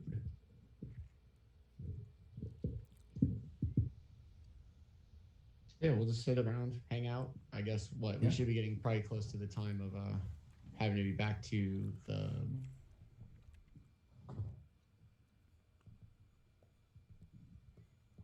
Yeah, and if it's getting close to that time, Al's just going to get up and suggest that we not keep the Lord waiting, and that we head back to through the constabulary to the Lord's Manor, I guess. Very well. Yeah, you can easily do that. You can take your leave from the Teshford Arms and head back across the river and into Dagger Falls, and it's not a challenge to find the Lord's Keep. And what we'll do is, I think what we should do is do like a quick 5-minute stretch break. So it's like 5 after 9. So we'll be back live again at 10 after 9. So don't anybody go anywhere because the debrief with the Lord, and I assume we may find out what will be the fate of Spurnick when we return. So we'll see you very shortly.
All right, y'all, we're back. Thank you for indulging us and letting us get up and stretch and all of that jazz. So, thanks for hanging out. Just a quick reminder, if you want to help the party along, you are able to do so if you want to donate bits. I'm going to drop a couple of bits of information, no pun intended, in the chat so you're aware of how that works. But you can purchase +2s on any D20 die roll except for death saves, or you can purchase rerolls, D20 rerolls except for death saves. So I'll put that in the chat. And we're going to continue on, and we're going to cut scene to the front entryway of the Lord's Keep. And that is where the party finds themselves. I presume, Gears, you probably meet the group there. Is that a safe assumption? Not necessarily. Nice. So the party, sans Gears, is at the main entrance to the Lord's Keep. Where's Gears? Gears is concerned about possibly being forced to reveal themselves, so they're staying at the Dagger Reforged. Okay. Well, did Gears let Fragile know? So we're not worried that you're missing? Nope. Nope. Well, then Runrin is totally worried. And getting on everybody's nerves asking where Gears is. Well, I can tell you where his room is. Well, are we going to wait for him? Maybe Miss Penny Swoops can swoop down there and find him. Oh, remember Penny Swoops can't swoop yet. I'm not good enough for that yet. But what about Al's familiar? Delphi cannot travel. It's further than 150 feet right out the door. It's a good bit across town. Yeah. It is too far. It is too far for Delphi to go fetch the metal man. We should perhaps not leave the Lord waiting. But we check on Gears right after. I want to make sure that these cultist weirdos didn't come and take him. Very well. We will check on him immediately after we leave. I pity the cultist weirdo that tries to take Gears. I'm just saying. Fact. Me too, but you know what?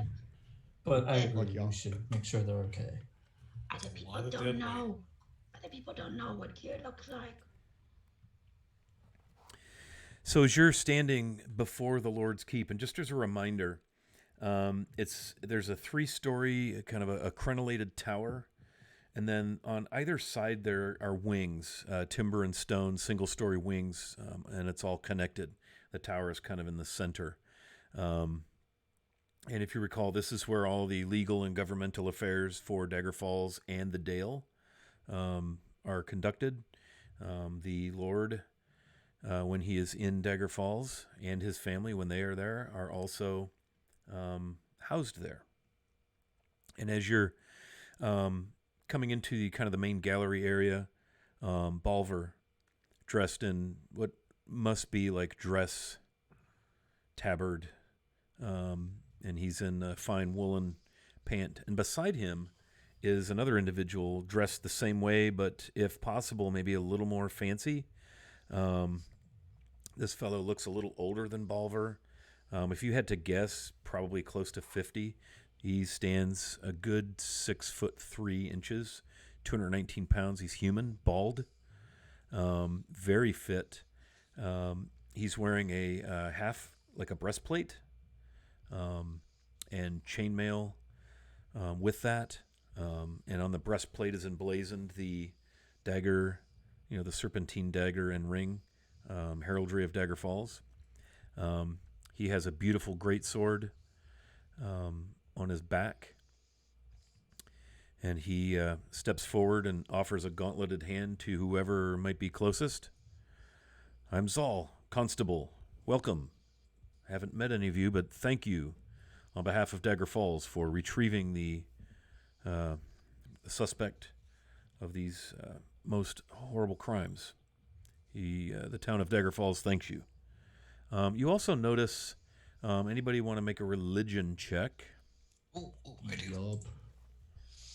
You notice a holy symbol that he wears over his breastplate, it's a sort of like a gold or maybe some fancy metal medallion. It's in the 17. 17. Oh, 17 too. Lucky number. 2 17s. I Anybody else? Got an 11. Okay. Rue, you're I not got a 12. Rue and Ronvin, you're not sure what this is. You've seen it. It seems familiar. It's looks like a sunrise or a sunset and like a road, leading into it, kind of the horizon. For Geely and Al, you know this to be the holy symbol of the Morning Lord Lathander, to which there is a temple in Dagger Falls. If you had to guess, this fellow is probably a knight or paladin of Lathander. I think Rue would actually just flat out ask. I see your symbol there. Are you a follower of a particular deity? He smiles. I don't- serve the I Morning don't Lord. know the symbol. He almost cuts you off like you should have known. I serve the Morning Lord. Do you worship? He kind of regards you a little severely, perhaps. I do not, unfortunately, but I might stop by the temple. I highly recommend that you do. In fact, I can connect you with one of the clergy there, get you started on a good path. And he seems quite earnest about this. Yeah, Rue looks a little flustered, but he just kind of nods. Yeah. He's a very, very powerful looking, very imposing figure. Clearly the constable, right? Well, let's not keep Lord Cormeril waiting. And he kind of gestures down a hallway. And you've been down through here before on your way back to the Lord's Library and the Scribe Hall and all of that. And so Balver leads and Zal follows as you all make your way into the Lord's Keep. And Balver leads you down a couple of corridors, and you find yourselves in the meeting space where you had your discussion with Lord Cormeril. And as you enter, he rises, and you see that food is set out. Water and wine and ale are also set out.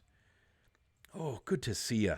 Out of curiosity, did they take our weapons again like they did the first time? Nope. They sure didn't. Zal didn't even bat an eye.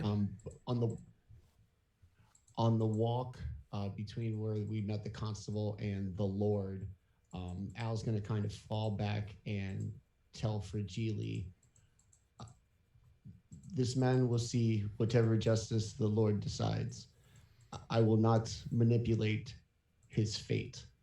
And kind of reassuredly touch her on the shoulder and make a point to make his way kind of to the front of the group. The hell does that mean? She's gonna say that as you're walking by.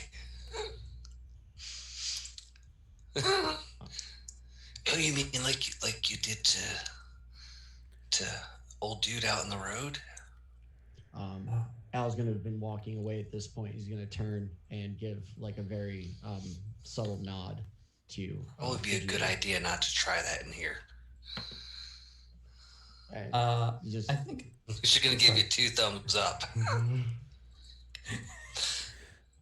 I think at this, Rue will look at Fragility and say, I think you know that you and I disagree on this, but I think we can disagree and remain amicable, right?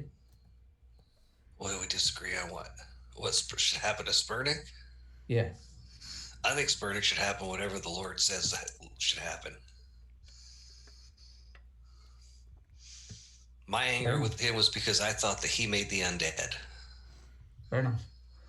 And he didn't make the undead. He's too much of a weakling for that. Zal is trailing behind you, watching all of this very closely, not saying a word.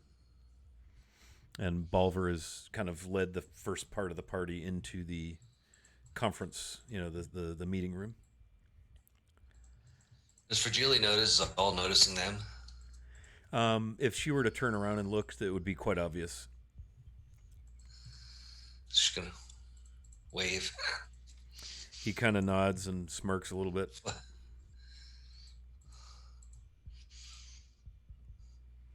Okay, so we're just gonna flash him a smile.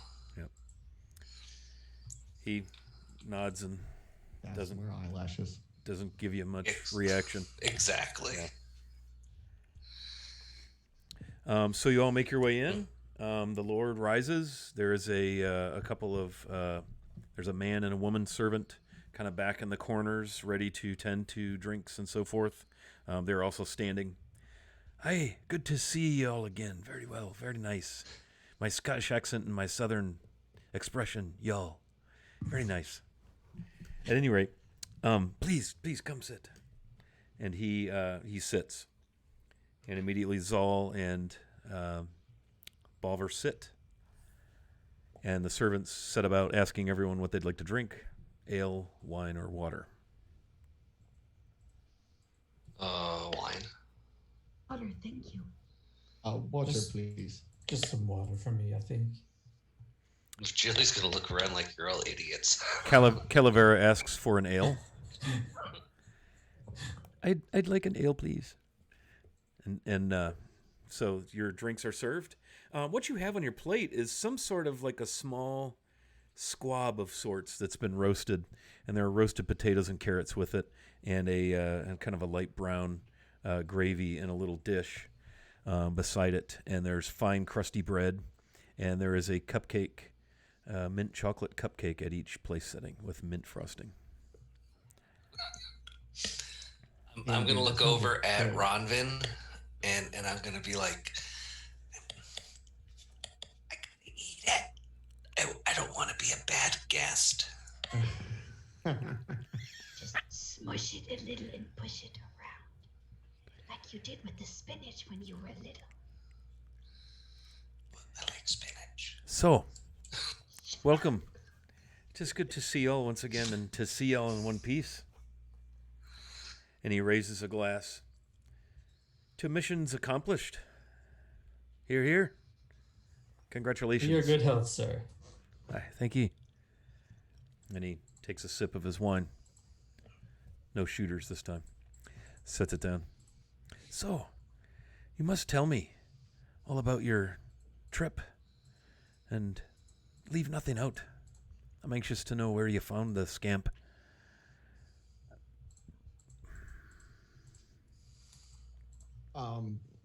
It was quite the adventure, my lord. In our desire for you to see your justice, we struck out for many days' travel, encountered many dangerous things, unspeakable things. Oh, do tell. And Leave out no detail. And he's eating, listening very intently. it is too much, my lord. Your delicate lordship does not need to hear of such horrors. But know that in your name we set out. We had encountered some things, but at the end we set about your task and have brought your man to justice. Okay, now, let me tell you something. Sure, I'm adorned in finery, and sure, I have a library full of books I don't spend much time reading. And I do apologize. A man of the scholarly arts must not think much of a man like myself. And sure, I'm a merchant, but I'll have you know I'm a fine swordsman. And Zal kind of nods at him and smiles politely. So, there's nothing you're going to say to me that's going to turn my stomach or cause me to run screaming out in fear now. And, you accomplished your mission capturing Spernick and all, but I think there's much I'd like to learn about your trip and what he was up to when you found him and all of that now. So, by all means. He was cowering, my lord. He was cowering. fearful of your justice and your reach. By sending us, he was aware that you were serious about his apprehension. And if my lord would like us to be honest, we encountered Zentarum, and some of the things written in the books that we saw in your library. They are not myth. Some of those things are quite true, my lord. Oh, well, you must explain. Zentarum, you say. Where on earth did you run into them? Yes. We passed them just a day before our arrival in back in Dagger Falls. Aye, I see. Interesting. Yeah, my retinue has reported seeing some Zents here and there, but that's not an uncommon thing. They like to soldier and mercenary, protect caravans and the like, but most of the time as a group, they're not up to much good, if you know what I'm saying.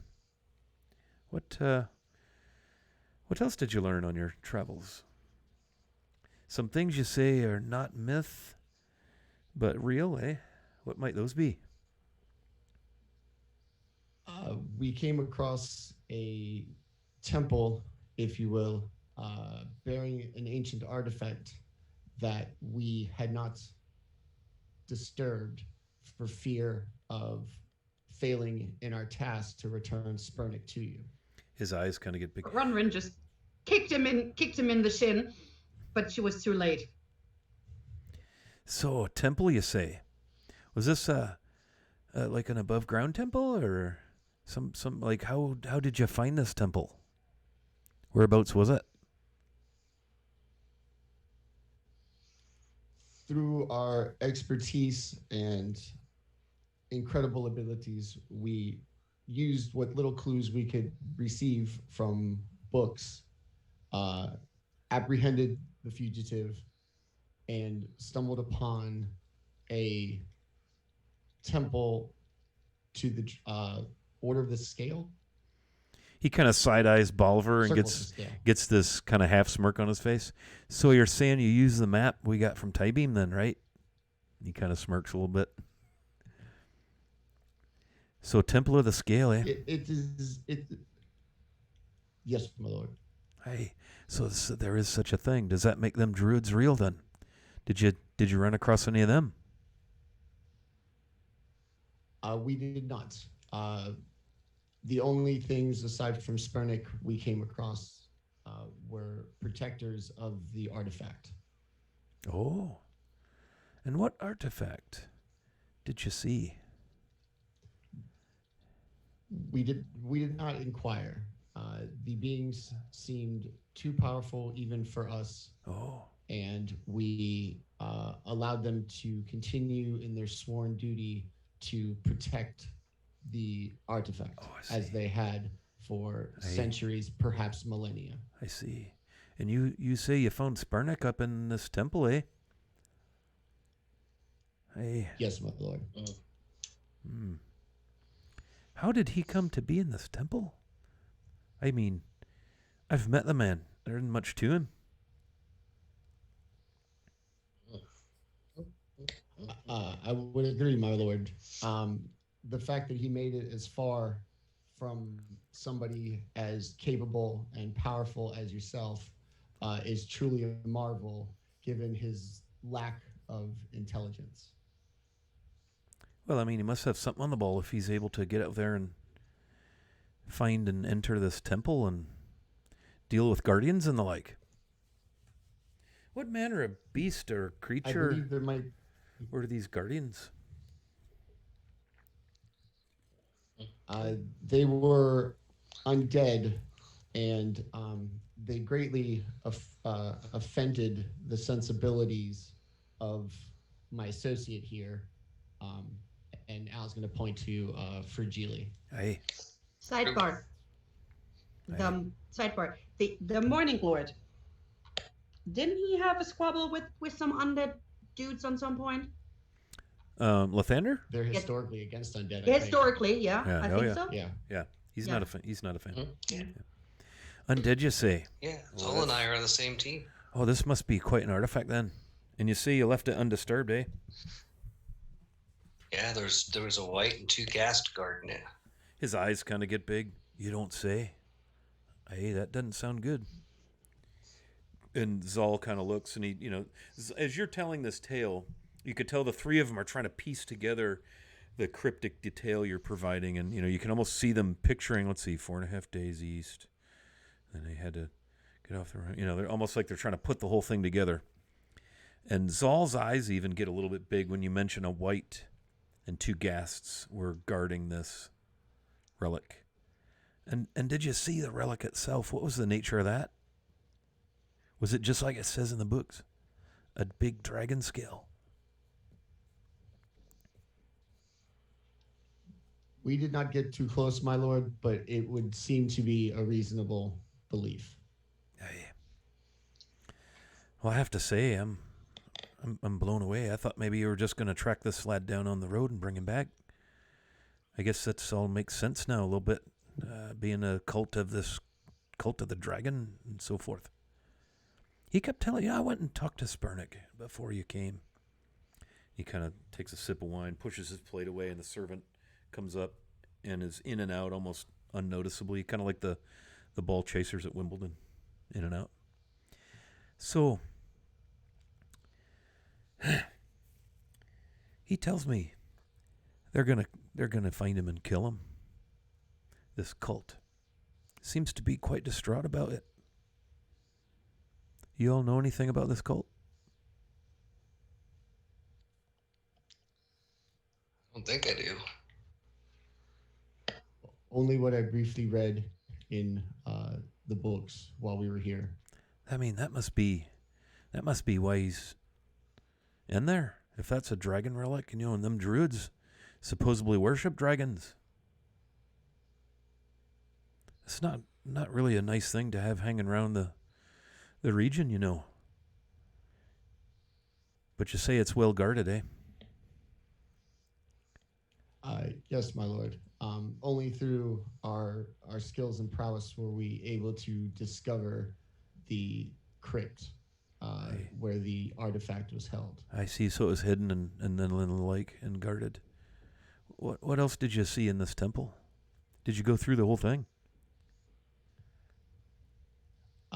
No, my lord. We grabbed the prisoner and made post haste to begin our return, so that he may see your justice. I see. Well, I thank you. You did. I mean, job well done. I congratulate you in the town of Dagger Falls. This is probably safer for your efforts. I guess I'm a little worried. How did you leave the relic, and how did that? What's that looking like up there now? It requires a key that anybody attempting to enter the crypt will not be able to find. We have hidden the key. Oh, I see. So there's a key to the crypt then. All right. He kind of scratches his chin. He looks at Zal, and Balvar. And they're just intently listening. Not a lot of reaction. Would you really like to make an insight check? Sure. Who are you inciting? The Lord. Aye.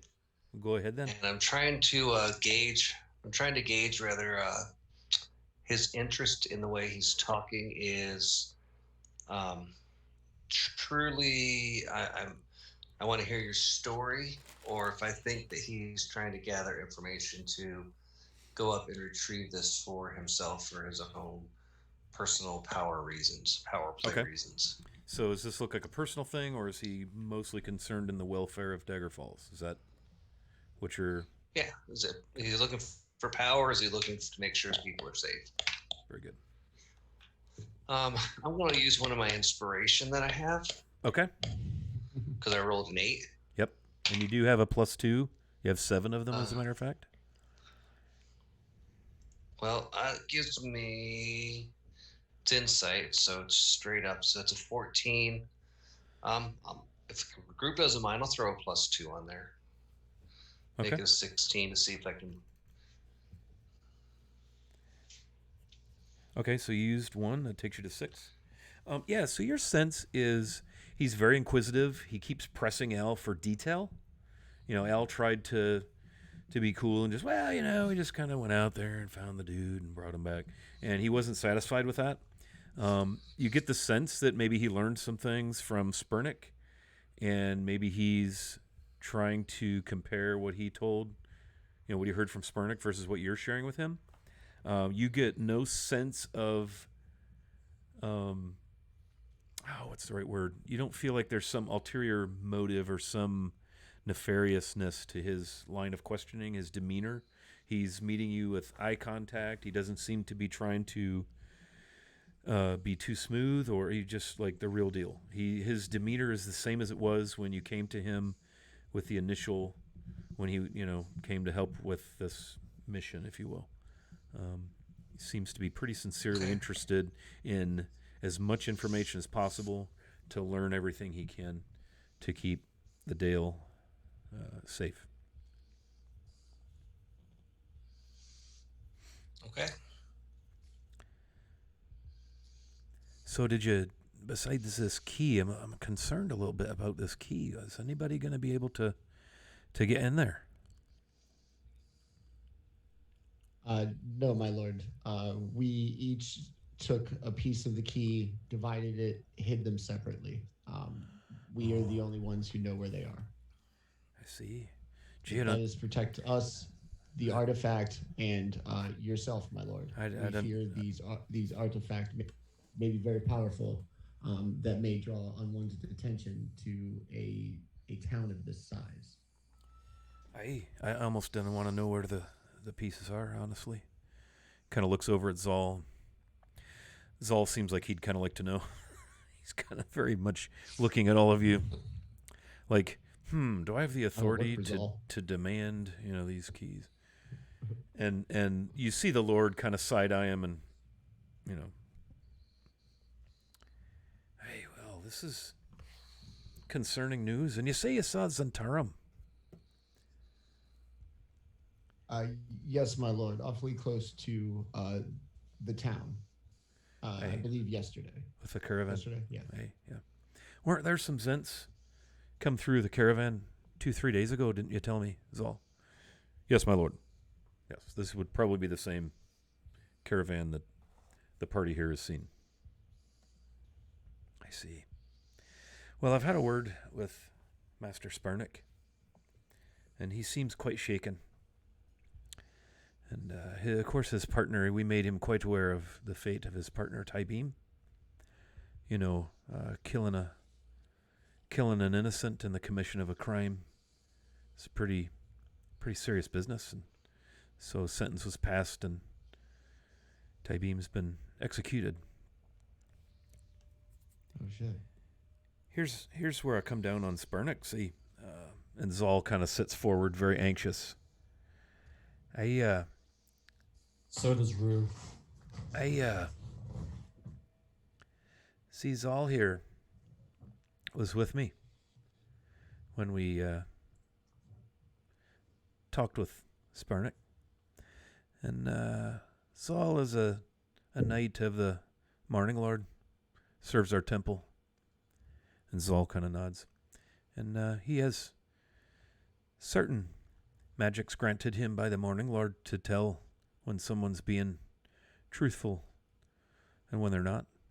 And so, of course, looking after the well-being of the Dale and the town of Dagger Falls and all the fine folks living in here, we had to call upon the Morning Lord's blessing as we talked with Spurnick. And I'm confident he's told us all he knows. And I'll tell you what he told us. And he looks at the two servants and nods, and they exit and close the door. My concern is this relic, this cult apparently was trying to get it because it can control a dragon. And there's a mighty red dragon up there in the mountains, and God knows what else. So this is a concern. We've dealt with these threats over the centuries, and we don't want to deal with them again. So on one hand, I'm a bit relieved that this This thing is locked up. But I tell you, if the wrong people get a hold of this relic and it does what they say it can do, hey, we're going to have a bit of trouble here. Wouldn't you say? And he kind of looks around. And you just see kind of the blood has left the faces of the two, the constable and his lieutenant, as they are no doubt picturing Scorlworks laying siege to Dagger Falls and what that would mean. So here's what I mean to do. For your part in bringing back Spernick, I owe you 50 gold. But I think I want to do you one better, and I think I'd like to make that 50 gold per person for what you uncovered and for the dangers you faced getting this thief back to us. So I want to up the reward because you've done us a good turn here in Dagger Falls. So that's the first thing. I'm curious while I'm thinking of it. And he looks at Al. Did you find any more books? We did, my lord. And I guess Al would hand him the books that the books that we found, or Okay. the books that we have that we found. Aye. He looks at him. Okay. Here's the thing with the books now. I know you think I'm a bit of a fool, owning a library and not reading my books. So for you, sir, you're welcome in here anytime to peruse around while you're in Dagger Falls. Consider my library That is very gracious, my lord. your place to study, because I agree, books, I own them because they're old and valuable, and sitting in there drinking a wine makes me feel, he kind of looks around and chuckles, pretty damn important. But other than that, I'm not a scholar, so it would make me feel good if you'd use them books while you're here. My apologies for my early behavior, my lord. Pray I don't think nothing Ronred of is it. like, I would love to study too. And And perhaps my associate here, she is something of a wizard as well, Oh, and could be served by new knowledge, as we all could in these times. you're all welcome to make use of the library, both the main library and mine. I'm not. You've done us a good service here, and in fact, I owe you another 100 gold for the books. So that's 50 each, and then 100 for the group for bringing them books back. So that's important to us, but I have to figure out what I'm going to do about this relic, this artifact. Can you imagine? Yes. before we forget, we found 3 sheep. Oh, Would you know if anybody's missing their sheep? kinda We brought looks- them with us just in case somebody's missing their sheep. Hey, very well. Where did you find 3 sheep? Certainly not in this temple. Well, outside. All right, that makes sense. But like whereabouts? And she kind of looks at the others like, because I wasn't there. Spernick had taken them, we believe, to eat, my lord, to sustain himself while he cowered from the impending justice. I see. So we think he might have stolen them. Hey, well, he seems to be pretty good at that now, doesn't he? And he's going to face justice for that. But we're not going to be doing any hanging. And here's why. And Saul just kind of purses his lips. I know. We lost a good one. But this here feller had nothing to do with that. He was escaping. And Zal kind of starts to say something and thinks better of it. Master Spernick will be spending some time as our guest here in the stockades, where he'll be under good care. We'll see to it that he's taken care of and treated fairly. He won't be a free man for quite some time, but thanks to his information and corroborating your story, I can't ignore that.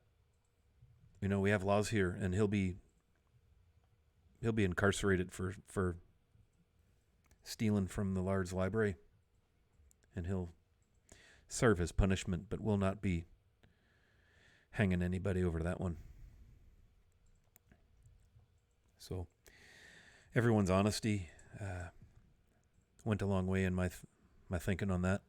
And you can see that Zal and Bolivar are not delighted, but they're certainly quite compliant looking. Like, you don't get the impression that they would defy an order of Lord Cormeral. So how far up into the mountains? Definitely. Oh, go ahead. Yes, sir. Oh, Rue definitely kind of sits back in relief at this. Can I insight Zol to see if he would do something Sure. sneaky? Absolutely. I mean, if not against the Lord's will exactly, but something that Make arrangements. Oops, had an accident. Yes, subvertive, sneaky around, not directly against him, but Yeah, I'm picking up what you're putting down. What'd you get? I got a 16. Okay. Yeah, with a 16, here's what you notice about Zal. Man, he is the picture of like military perfection in his dress. His tabard is perfect. All of his accoutrement, he has this beautiful great sword. It's got a big dark blue, like a sapphire in the pommel in the end. You imagine that's probably crushed a few skulls. His armor's polished. His head is polished. Clean shaven. This guy is letter of the law guy. So while his jaw may be set and his teeth clenched and his eyes narrowed at basically the passing of the sentence, you don't have any concern that Spurnick will be handled roughly or meet with any foul treatment while he's under the care of Constable Zal. But it's evident that neither the constable nor his lieutenant are really excited about the sentence. I think they were looking for something a little more capital. That's your impression. Hey, so we'll get you the coin from the treasury before you leave. I guess we need to figure out what we're going to do about this relic, this artifact. Worries me being out there. I mean, if Sparnick and his cult found it, these legends, you never know who knows about these things. The Black Network's been out here for centuries. Could you imagine if they got a hold of this thing and were able to woo a dragon in some way or press a dragon into their service? Oh my goodness. Can you only imagine? I feel like the keys are... Go ahead. Well, we feel like the keys are relatively safe, but I certainly agree that it's a concern. But there would be a similar concern if we were to even go and exterminate the undead that were watching it and take it. Where would we put the artifact that would be safer than where it is now? Yeah. So you say these keys, they're in pieces. How does that function, if you don't mind explaining to me? Just really curious to know. The pieces of the key were scattered about the temple. Through our physical prowess and magical skills, we were able to assemble the keys and open the door. According to those sworn to protect the article, it had been many, many years since it had been opened. Nobody as formidable as ourselves had been there in generations. I see. And so, but now the keys are back in pieces? Scattered randomly to keep it safe and the realm safe. I wonder if maybe one of them pieces ought to be here in Dagger Falls under lock and key and keep the other far. You said there's 5 total, right? And then maybe keep the other far to yourselves or wherever. I just would love to have a bit of control over this.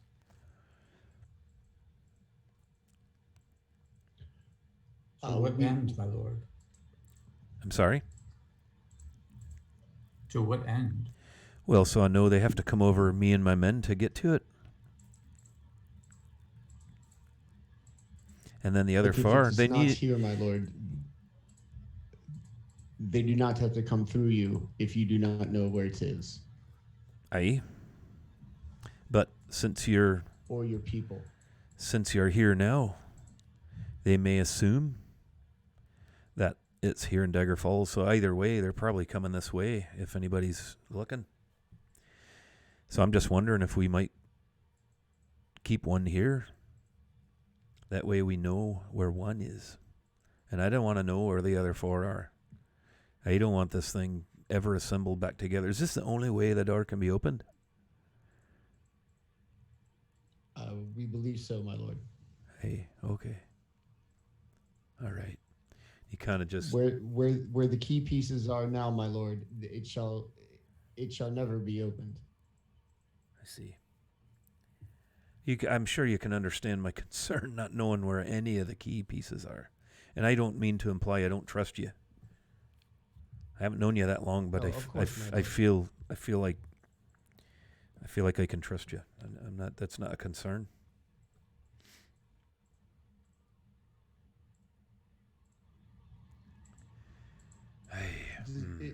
It is for the safety of yourself and the people of Dagger Falls.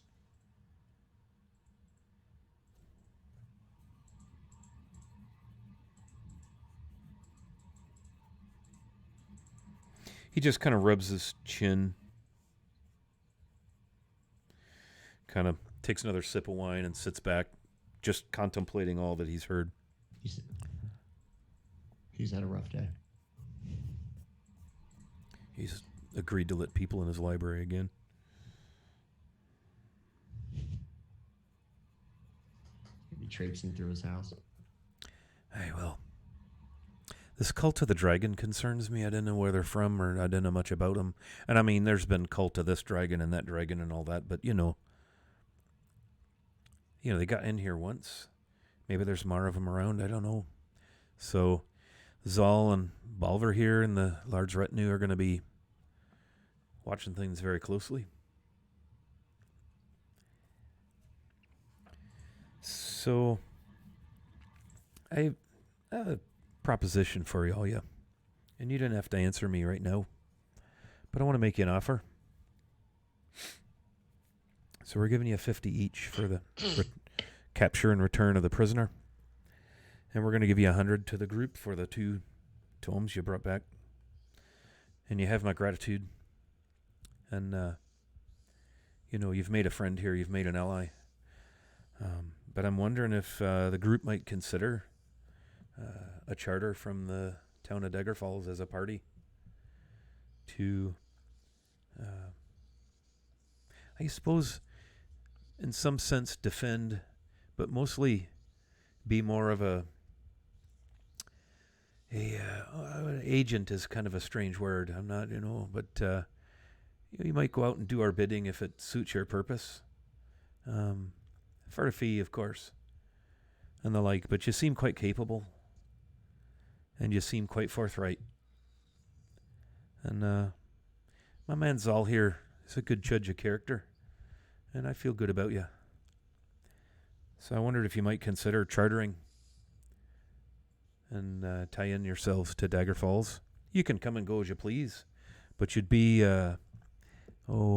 unretainer.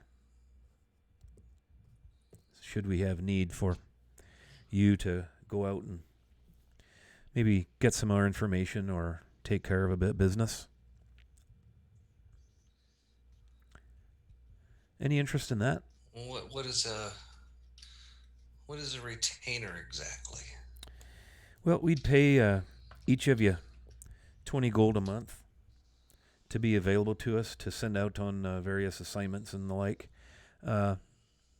I can assure you, you'd have the support of the Morning Lord's Temple and of the House Camaro and of the Dalelands.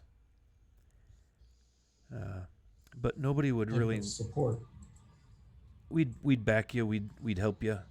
We're obviously offering to pay you. And if you needed help from, say, I don't know, the Harpers or someone like that, might be able to consider and count upon that. You'd be like myself and Zal and Balver here would know who you are and that you're chartered to the town, but no one else would know about that, unless you chose to tell them, which I wouldn't recommend, just because people not knowing gives you an advantage of maybe getting yourselves into places where someone wearing our heraldry isn't going to be very welcome, if that makes sense. My only purpose here is to keep Dagger Falls and Daggerdale safe and sound and keep trade moving through. And we're always watching the Black Network, and there's all kind of skullduggery afoot here and there. And now we got this dragon cult trying to find ancient artifacts, and who knows? So we could use a group that is loyal to us.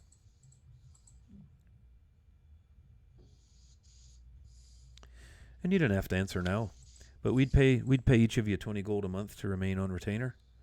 And, if you're off doing something, we'd like you to let us know. Like if you're going to be leaving for a while, just let us know how long and where you might be so that we can find you if we need to.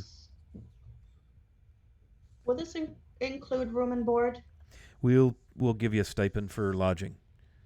We'll let you scrounge your own meals, but we'll put you up at at the Dagger or at the Teshford or wherever you like, out at the Red Rocks. But if y'all are looking for a base of operations, Zal and I would like you to make it Dagger Falls, and Zal nods.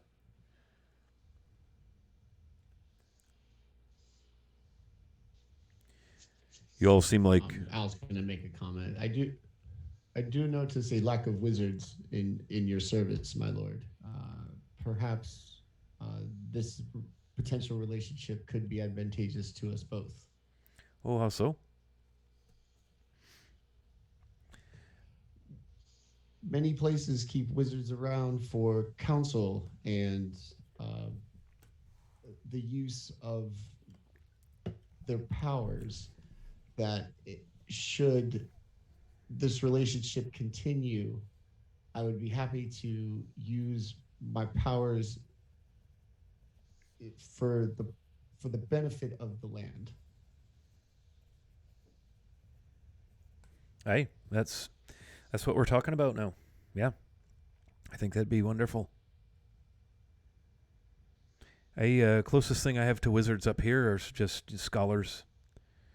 No real spellcasters and the like. We have to go elsewhere for that sort of support. It would be nice to have someone of your skill, although I don't know what school of magic you work in, but I'm sure you can be useful one way or the other. Let us just say my specialty would benefit a man of your standing. Hey, well. So it looks like I've chosen well then. That's what you're telling me.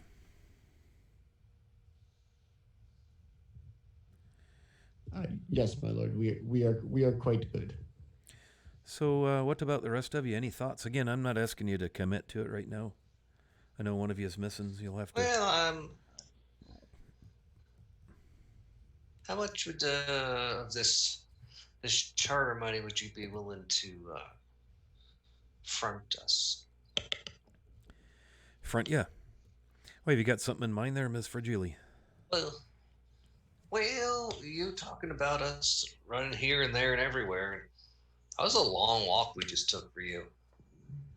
I'm not going to lie. For that, I'll be paying you. Yeah. It'd be nice if we had a horse to ride. Oh yeah. Consider it done. Yeah. Oh yeah. We'll get you geared up. Yep, that's fine. But we're keeping Clover. Yes, we'll keep Clover. Clover is part of the family. Hey, she served you well, did she? Very good. Very nice. Kind of shakes his head. Looks at Zal, and Zal's kind of like, adventurers, come on. Remember? Yeah.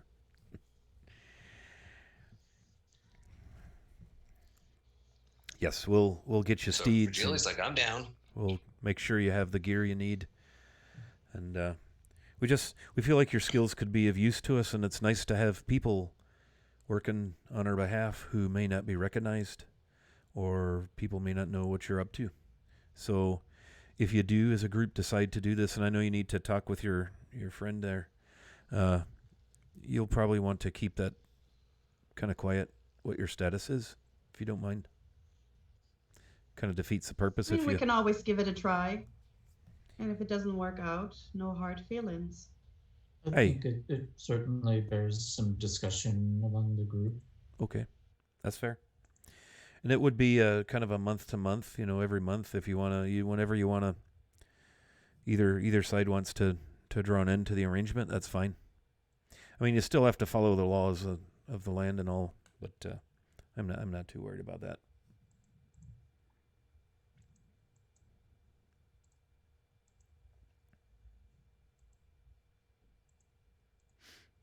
Julie's gonna slide her cupcake over to whoever's sitting next to her. No mint, huh? She's not digging it. Gives her heartburn. Hey, well, you're missing out. And he opens his up and takes a big bite out of it and leaves a little bit of mint frosting in his little. He's got kind of a little mustache goatee. Half elves don't grow facial hair terribly well. But it's kind of a wispy sort of. She's gonna ask the Lord. Has there anything happened since we left? Hey, Just seemed a lot of. I don't know. Just seemed like there's a lot of crabby people in town. kind of cocks his head, looks at Zal. Zal kind of, hey, nothing I'm aware of. Hmm. Could be all the rain we've been having. Maybe I just want people to be nicer. Hey, well, that's important. But, you're on the edge of the wilds out here, so we're a rough and tumble lot. So, it ain't all polished up and shiny like might be elsewhere. But people here are good and fair.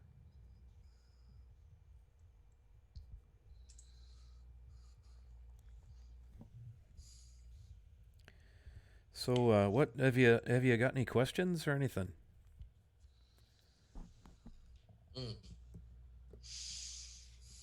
While we're here in town, might we have leave to visit with Spernick from time to time?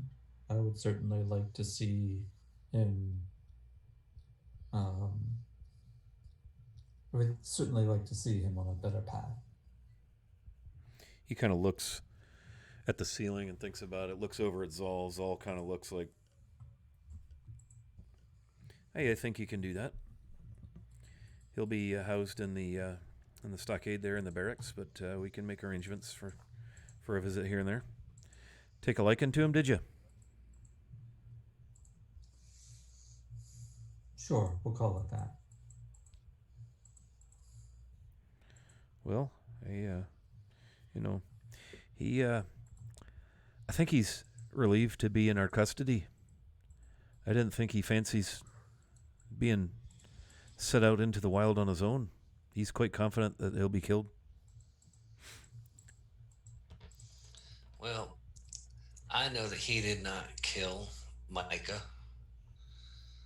but I still think that he was part of what caused it. And somehow, whatever he's doing while he's in your custody ought to somehow find a way to benefit Micah's widow. So I don't know if that's somehow earning money that can be sent to her, or I don't know. But I just sitting in there doing nothing good for society doesn't really do much except cost you money. Zal kind of leans forward. Well, if I had my way, he'd pay just like Micah did, but we respect the Lord's justice, and we'll see it done. And Balver nods.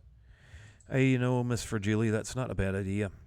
But he's got some skills in that, so maybe we can find a way to. I mean, we can't bring the boy back, but at least soften the blow for the family one way or the other. I think Maybe. that'd be justice right there. Maybe I'll put him to work for myself here in the Large Keep, and what he would be paid, maybe that will go to the family. What you say is I'll see it done, my lord. Aye, that.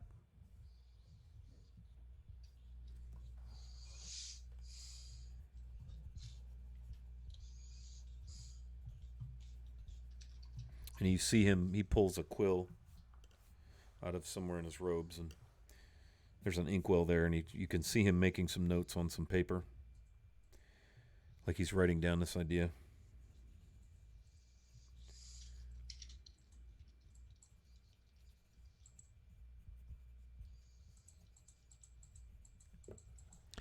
As it is, the family's going to be well taken care of by the town, of course, fallen in the line of duty and all.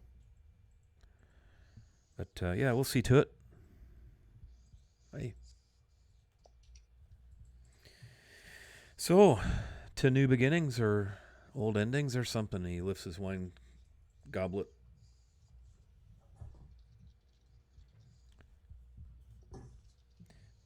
Very well. You done well, and we thank you.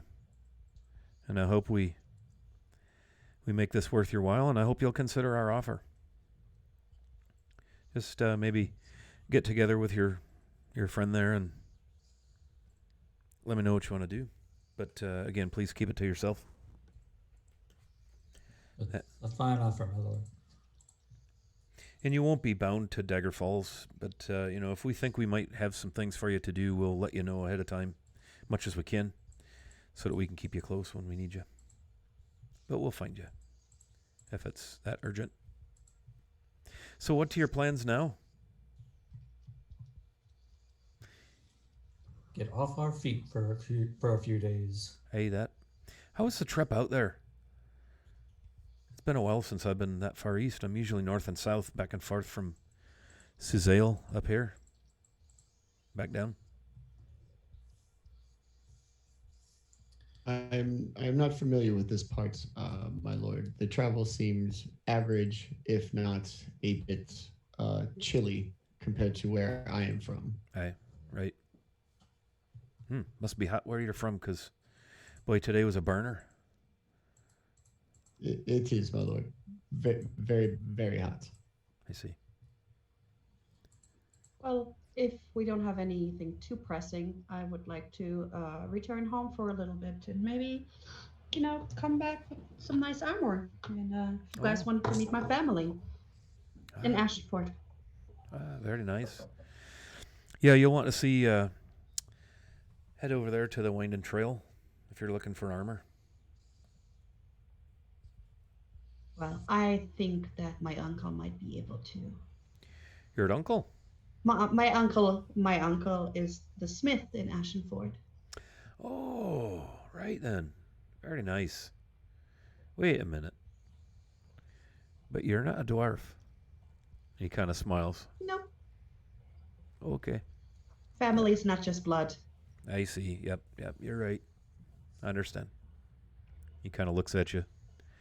Yeah, old Asha Tanner over there, she'll take care of you, but you got to be firm with her, because she likes the coin and she'll get all she can.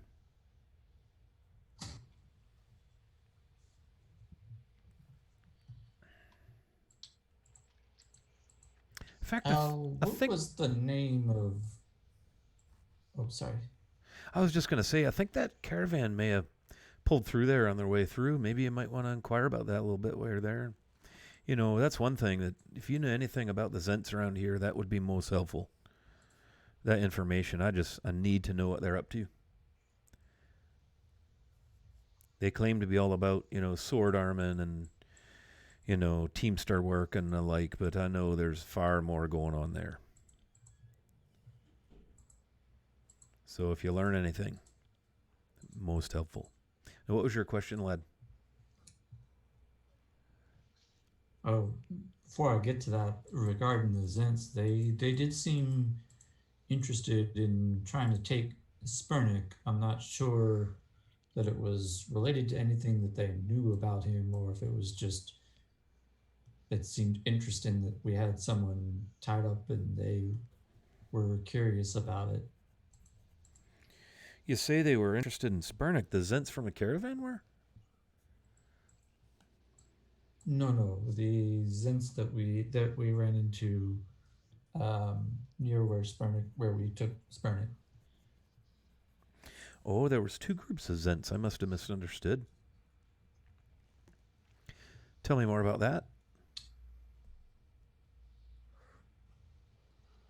Did we not mention that before? I thought we did. We did. You did just now. I'm getting some yeses and some Yes. No, you didn't. Okay. Yeah. Okay. Well, we I were was gonna order closer. some wine.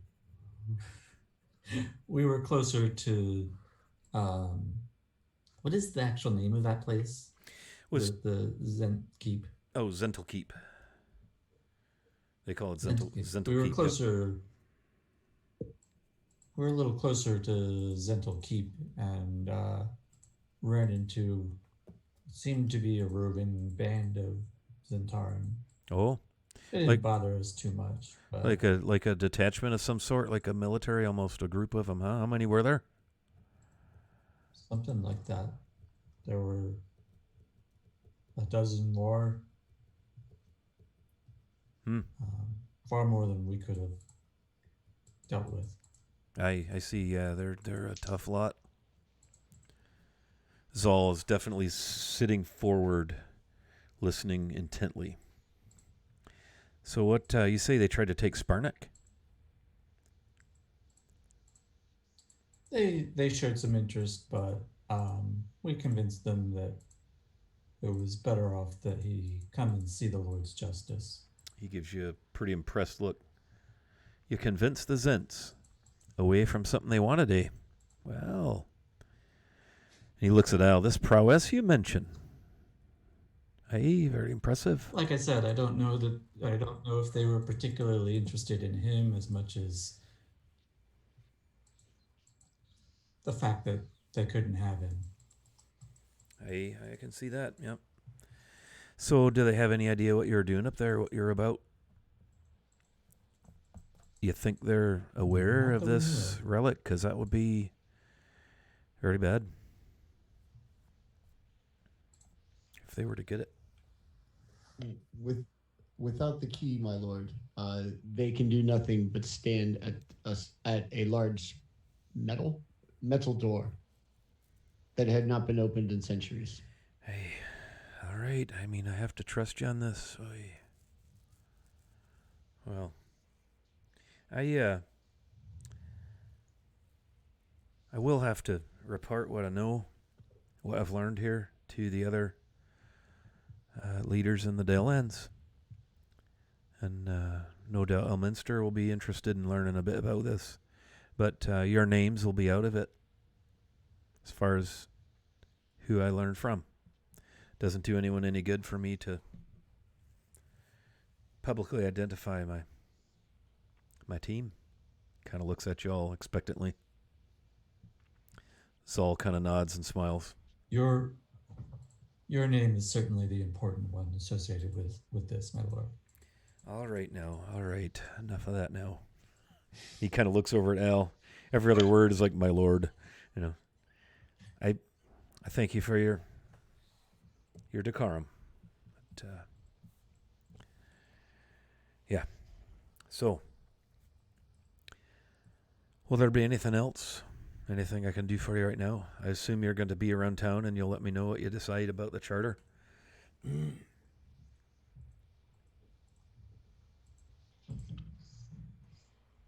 Yes, my lord. I will take my leave to the library straight away. Hey, very well. What we'll do about your weapons, because we don't like open display of weapons without purpose or permit. So one way or the other, depending on what you decide to do, if you do charter with me, we'll have a private charter between you, me, and Zal. and Lieutenant Balver here. But then we'll also register you as an adventuring party chartered in Dagger Falls, which will give you leave to carry your weapons. That way, if any of the large retinue or any of the constabulary stop you for carrying weapons openly, you can show them your charter. But our arrangement will remain between us. So you'll have 2 charters. So I don't know if your little band here has a name, but you might want to think of one for the public charter. If and you decide to go along. He nods over at Balver. We'll give it due consideration. And Balver stands and, right away, my lord. And he steps away. So Lieutenant Balver here is going to get your coin together. And Al, you're going to head to the library. What else? Any of you else have anything going on in town? You'll probably want to get with your friend, I'd say. Sure.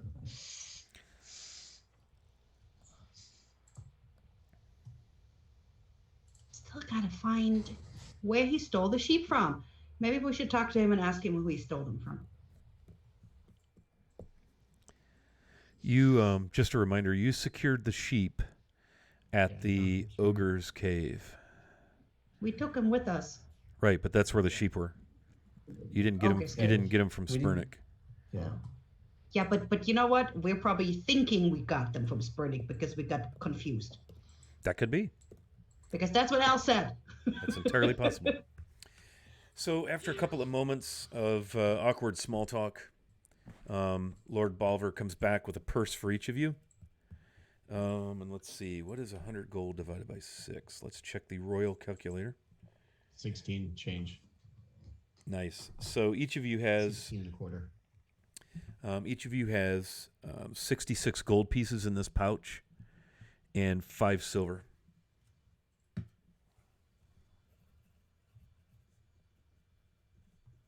We each get that. Yes. Okay. Nice.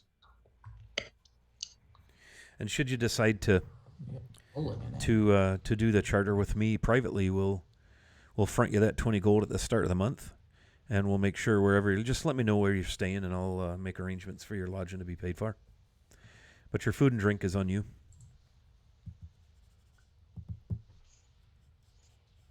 And we'll see to getting you horses if you decide to do the deal. So any questions? We'll probably get back to you after talking to our friend if there's any more questions. Hey, take your time. But I do thank you, and the town of Dagger Falls thanks you. Done a fine job. And we'll likely be spending some time with Mr. Sparnick ourselves to see if there's anything else we can learn. But I think old Zal got everything out of him we needed to. Zal just kind of smiles and kind of pats his holy symbol.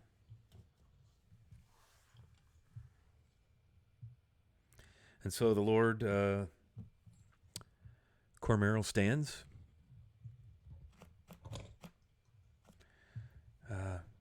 Al, Very good. I Thank presume you know where the library is, sir. He kind of smiles at you. I will not take up any more of your time, my lord. I will find my way. Very well. I'll be talking to you soon then.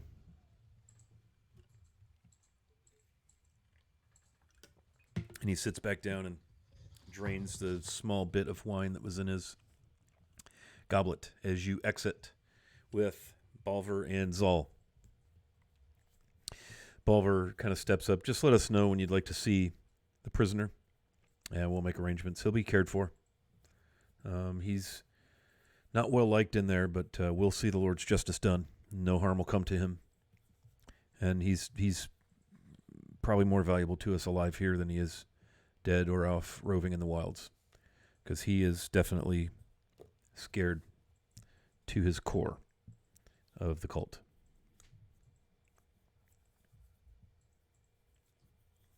And you all exit the Lord's Keep back into the kind of the market square area down the hill and down into the Market Square area, and Balver and Zal take their leave and head in the direction of the constable's barracks. What would y'all like to do?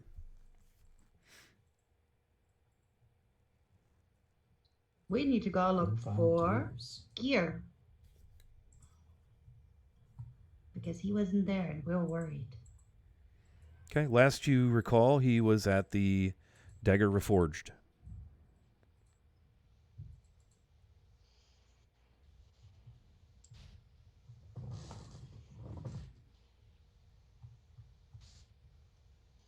So Julie, lead the way.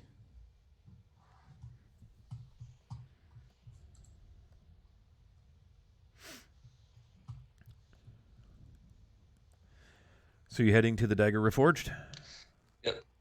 Yep, my bad. That was my cue to say something. and I Hello. apparently for Julie had too much wine. I was focused on a group name. Yes, this way, gentlemen. This way. And she's gonna skip off down the hallway. Okay. Okay, so you're headed to the Dagger Reforged. You have no trouble, obviously, finding that. For Julie, you're quite familiar with the neighborhood. It's number 6 on the map, in case you're looking. Yeah, so you go into the Dagger Reforged, and it's pretty quiet in there. There's probably 15 tables in the tap room, and only 2 of them have people. And one table is the same group that you saw earlier for Geely. There are 2 people sitting at the end of the bar. Remember the 2 that were arguing? They are now, there's a stool between them, and they are both very clearly not looking at one another, both looking rather angry.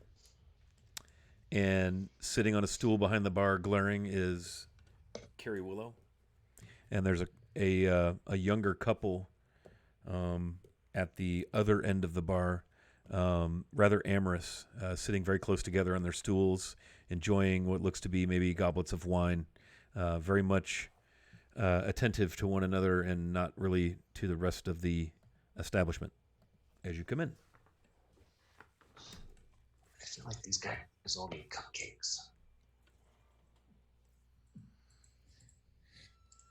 So much of the world's problems could be solved by cupcakes. Carrie hops off his stool. Well, there. It's good to see you again, Miss Fragile. This time you have friends. What can I get for you all? Would you like a table? Would you like to sit up here at the bar? Well, we wanted to come and check on our friend Gears. Oh, They were well, going to meet us earlier and didn't, so we wanted to let's see. make sure they were all right. Well, I haven't seen them since they went up to their room. I presume they're still up there. Second floor back, the building, room 6.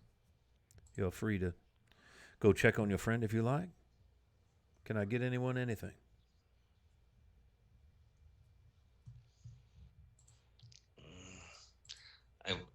I want wine, but I feel like I shouldn't. Long day, Miss Fragile. Yep, let's go find my best friend Gears. Very well. Hopefully he's up there. Like I said, I've not seen him come down or exit. I've been here the entire time. And he kind of glares over at the 2. Don't think you could miss him. Yes, indeed. You're right. What are they fighting about? I don't rightly even know, but I've had about enough. At least now they're being quiet. All right. Well, if you need us, you know where we're at. Very well. Will you be And staying she'll, here this? lead the way to. Will you be staying here this evening, Miss Fragile? Yeah. You gave me a room earlier. Right. So I did. But you need to send that bill to Lord Cornmeal. Lord Cormeril. Well, are you sure about that? Yes. The Lord is not in the habit Didn't I of. say that? He's not in the habit of paying the bills of strangers. Oh dear. And he gets all rather businesslike. He said he's gonna hook us up. Well, I'll have to But check. how about I'll pay for tonight, and then you can verify. Very well. You can be sure that I will. And he gets maybe just a little snark, like you're messing with him. He gets maybe just a little snark. I'll take this up with the recorder of the Lord's Keep in the morning. But you'll help yourself to your room, and hopefully your friend's all right. And he She's kind of gonna reach up and pat him on the cheek and say, "You do that. You get some sleep. You look like you need a little bit." he'll kind of grab your hand just firmly, not roughly, and kind of move it off of his face and turn and walk away. So you're gonna go up and find All right, that's Gears. yes. All right.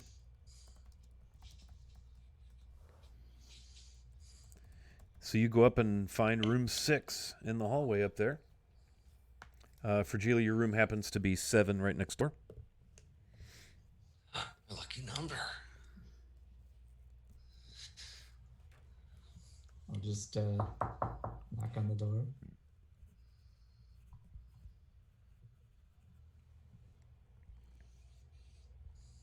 Gears? You're muted, Dave. Oh, I am not muted. Can you hear me? Ken, no. Yes, now I hear you. Okay. Come in. Oh, come in. Guess I was too low for the mic pickup. I will enter. As you come in, you see Gears without any of his usual coverings on. Their usual coverings on, I should say. There's their crossbow loaded and pointed at the door, and they're just generally engaged in light maintenance. Just seem to be oiling weapons and making sure everything's in good order. I will jokingly put my hands up as I come in. You're not going to shoot me, are you? No, Well, that's a relief. indeed. We missed you at the Lord's Keep. Perhaps your aim needs to improve. Was that a joke?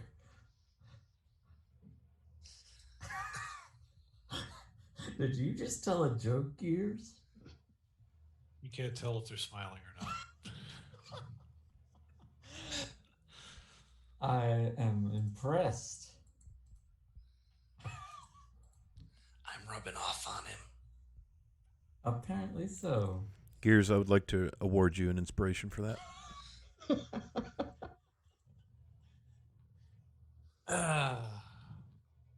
It has to come out every once in a while. It's an old joke. You doing all right, Gears? I would rather have not met with the Lord under these circumstances. What circumstances would they be? My appearance generates too many questions. You met with the Lord before. This was a meal. Expectation of insertion of comestibles into one's voice hole does not work well.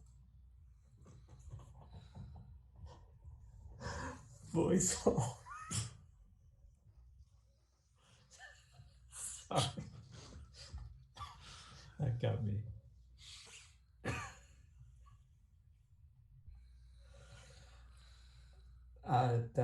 That makes sense. It does to me.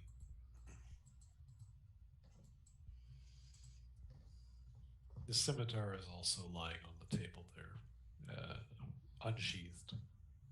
Like maybe they've been examining it again. Well, Gears, you are one of us now. We were sad not to have you there with us. I do not fare well in these social events.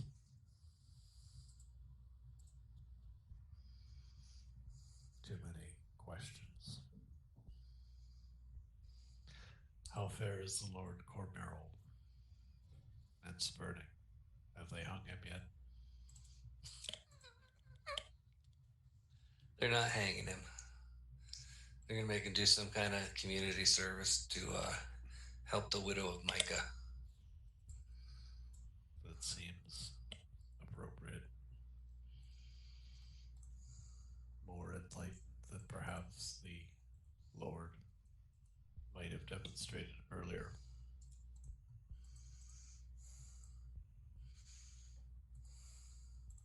I would agree with that assessment. And the reward, was that also apportioned? Oh yeah. Tell him about good. Tell him about it, guys. Tell him. Give him his money. Honey, good.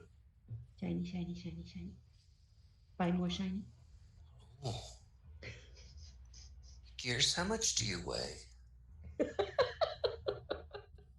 That is I'm not sure if you should ask that. That More can than be kind of rude.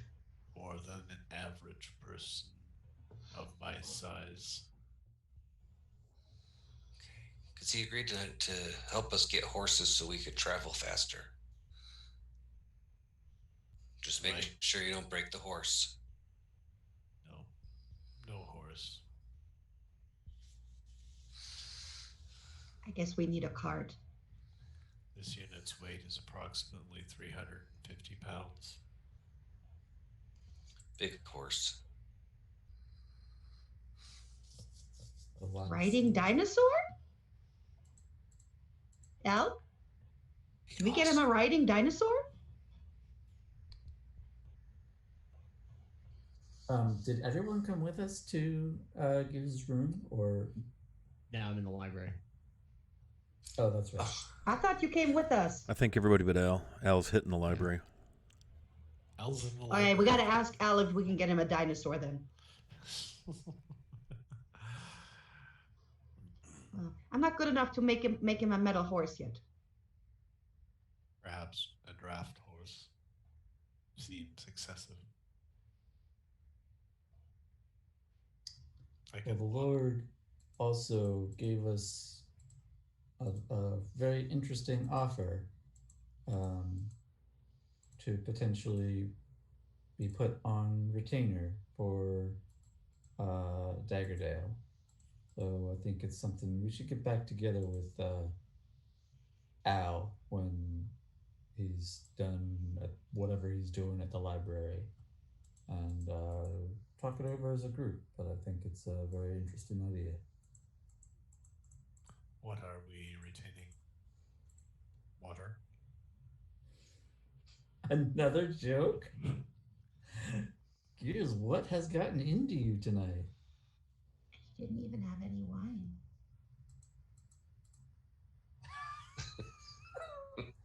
Everybody was grouchy upstairs. Does others making grouchy make you happy? I drank his glass for him. No wonder. Is this is this an intentional character choice, Dave, or? That was a little over the top, but yes. Yeah, that's fine. I'm just wondering. Like Yes, it's out of control. Yes, it's trying hard. I'm very. Who knows how long he was sitting in his room thinking about the jokes? Probably about 4 hours. No, but they would be retaining our services for more similar tasks, I presume, for the good of the land. So Well, we that get is paid to something I wait can for them relate to have something for us. What you think? I can relate to that. Acceptable. But For Jill, he's still gonna pay us when we do something, right? Like she just didn't even think about that before, right? She's such a dork. oh yeah, he Yeah, he the said that he retainers would to still be pay us. the retainers to be on hand and Yeah. available, but you'll be paid per job or mission or whatever the case may be. Yep. Yeah. It's like she never heard of stuff like this before. Smithies and leather workers don't get put on retainer. They might get paid by retainer though, like paid a certain amount up front to do some work, and then Yeah, but rest that's a after. deposit. Deposit retainer. Sure. Well, for Julie, also mentioned to me earlier, she might have an idea for something that we could take on, but it's something I think we should discuss as a whole group. Yes, and I want to take you home. But yeah, uh, I need new armor, and don't live too far from here. And the Lord Cornmeal actually said that maybe that caravan went through there too, so we could ask some questions. But mostly, I want my uncle to make me armor. So we get a good night's sleep and wait for Al to show back up?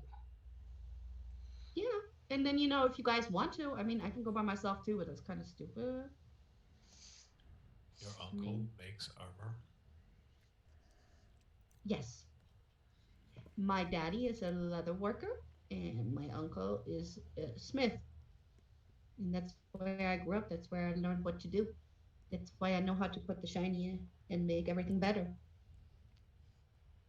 I will come with you. I need new armor. I need a shield. And don't be surprised, okay? My uncle's a dwarf. I'm not. Okay? You weren't there when I said family is more than blood, so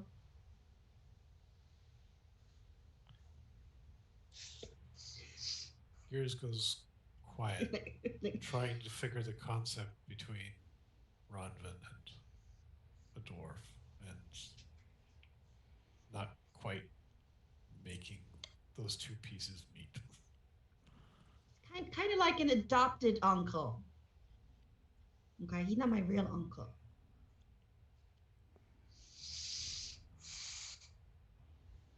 She doesn't know any better how to explain this. Well, yeah. But he's good at what he does. And I totally forgot if I ever had a name for him. I think I might have, but I don't remember. The ideas of family are very unusual to me. Huh.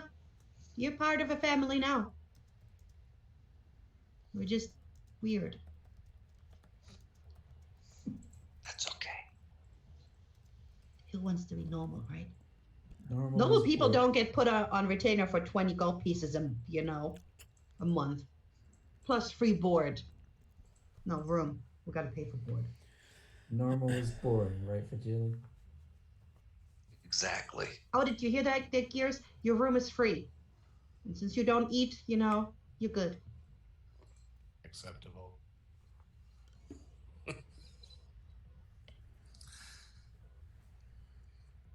All right.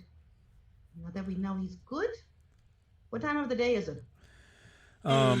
It's like 9-10 o'clock. You spent quite a bit of time eating dinner and talking with Lord Cormeril.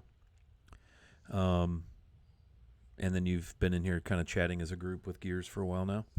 Yeah, it's So time it's- to go to bed. It's getting We late. want to meet up for breakfast at your guys' hotel, tavern, inn. Yeah, because Calavera would be staying with us too, because that's where she stayed before. And Al would have to go back there to sleep, so Roll me perception. that would be good. Anybody who would like to. Me or Whoever's maybe paying attention to what's going on. Not engrossed in conversation. Apparently that's not 21? me because I got an 8. We got a 15. 12. Ronvin, you hear coming from the corner of the room soft snoring. who's snoring? And you look over, and Calavera is curled up in a ball on Gears' bed, Well, snoring lightly. I guess she'll stay here. You bring her in the morning. Hey, I'll wake her up. Don't wake her up. In the morning. Okay, Not wake her now. up in the morning because Gears doesn't sleep anyways, right? He doesn't use the bed. You use the bed, Gears. See, and Gears can keep her safe. Here's your watch over.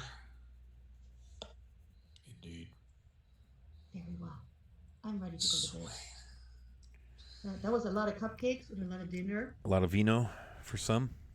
So you're going to head back to the Teshford Arms, is that correct? Yep. Okay. Yeah. Um, Back there. Gears, I just presume you're going to chill for the rest of the evening and do Warforged things. Keep an eye on Maintenance. your companion, Calavera, who's just curled up in a little ball on the bed, sawing logs. She is plum tuckered. Al, are you going to head back to the Teshford Arms when you're done librarying, or what's your plan?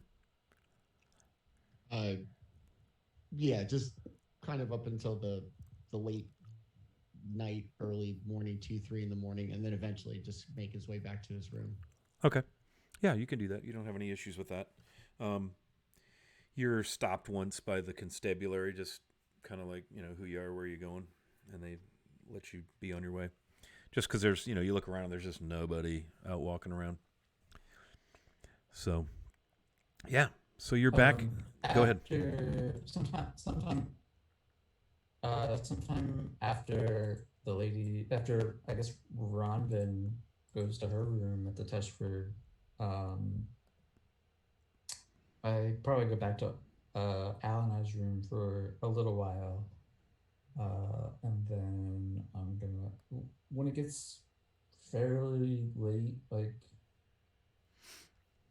maybe 11 or so, I'm gonna go down and see if Din's still at the bakery.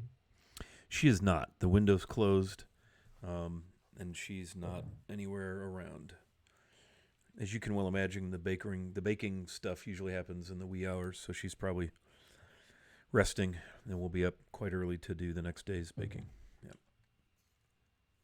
Okay, then I'll just go up and go to bed. Okay. Very well. I think with that, this is a great place to end our little session for the evening. We have some resolution on some things, and we have some other things percolating.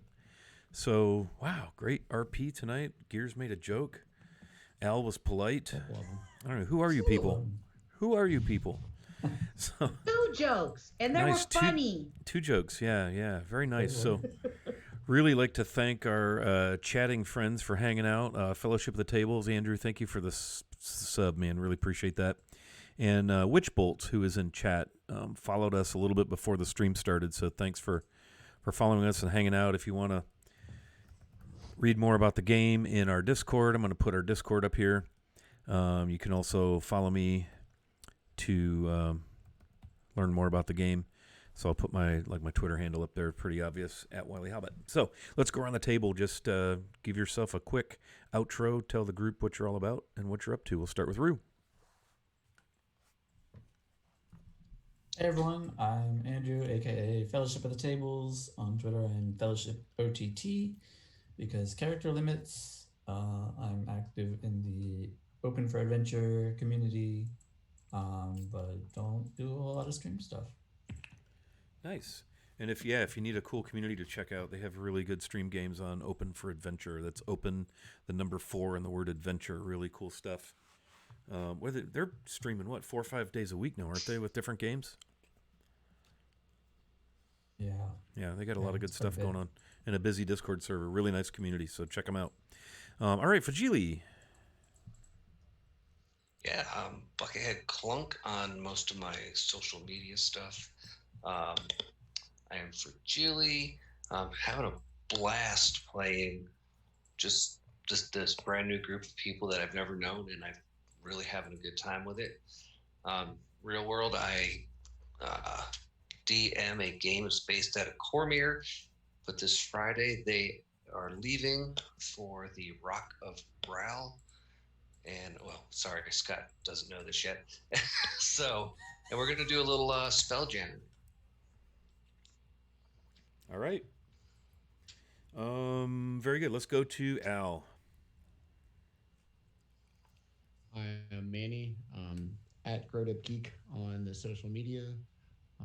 When I'm not playing here with these amazing people, I am getting ready to launch my own Twitch stream, Rime of the Frost Maiden, coming in January. So I'm really looking forward to that. And in the meantime, I'm glad I get to play and hang out with you guys. Yeah, awesome. Thank you. Is your does your Twitch channel have a name?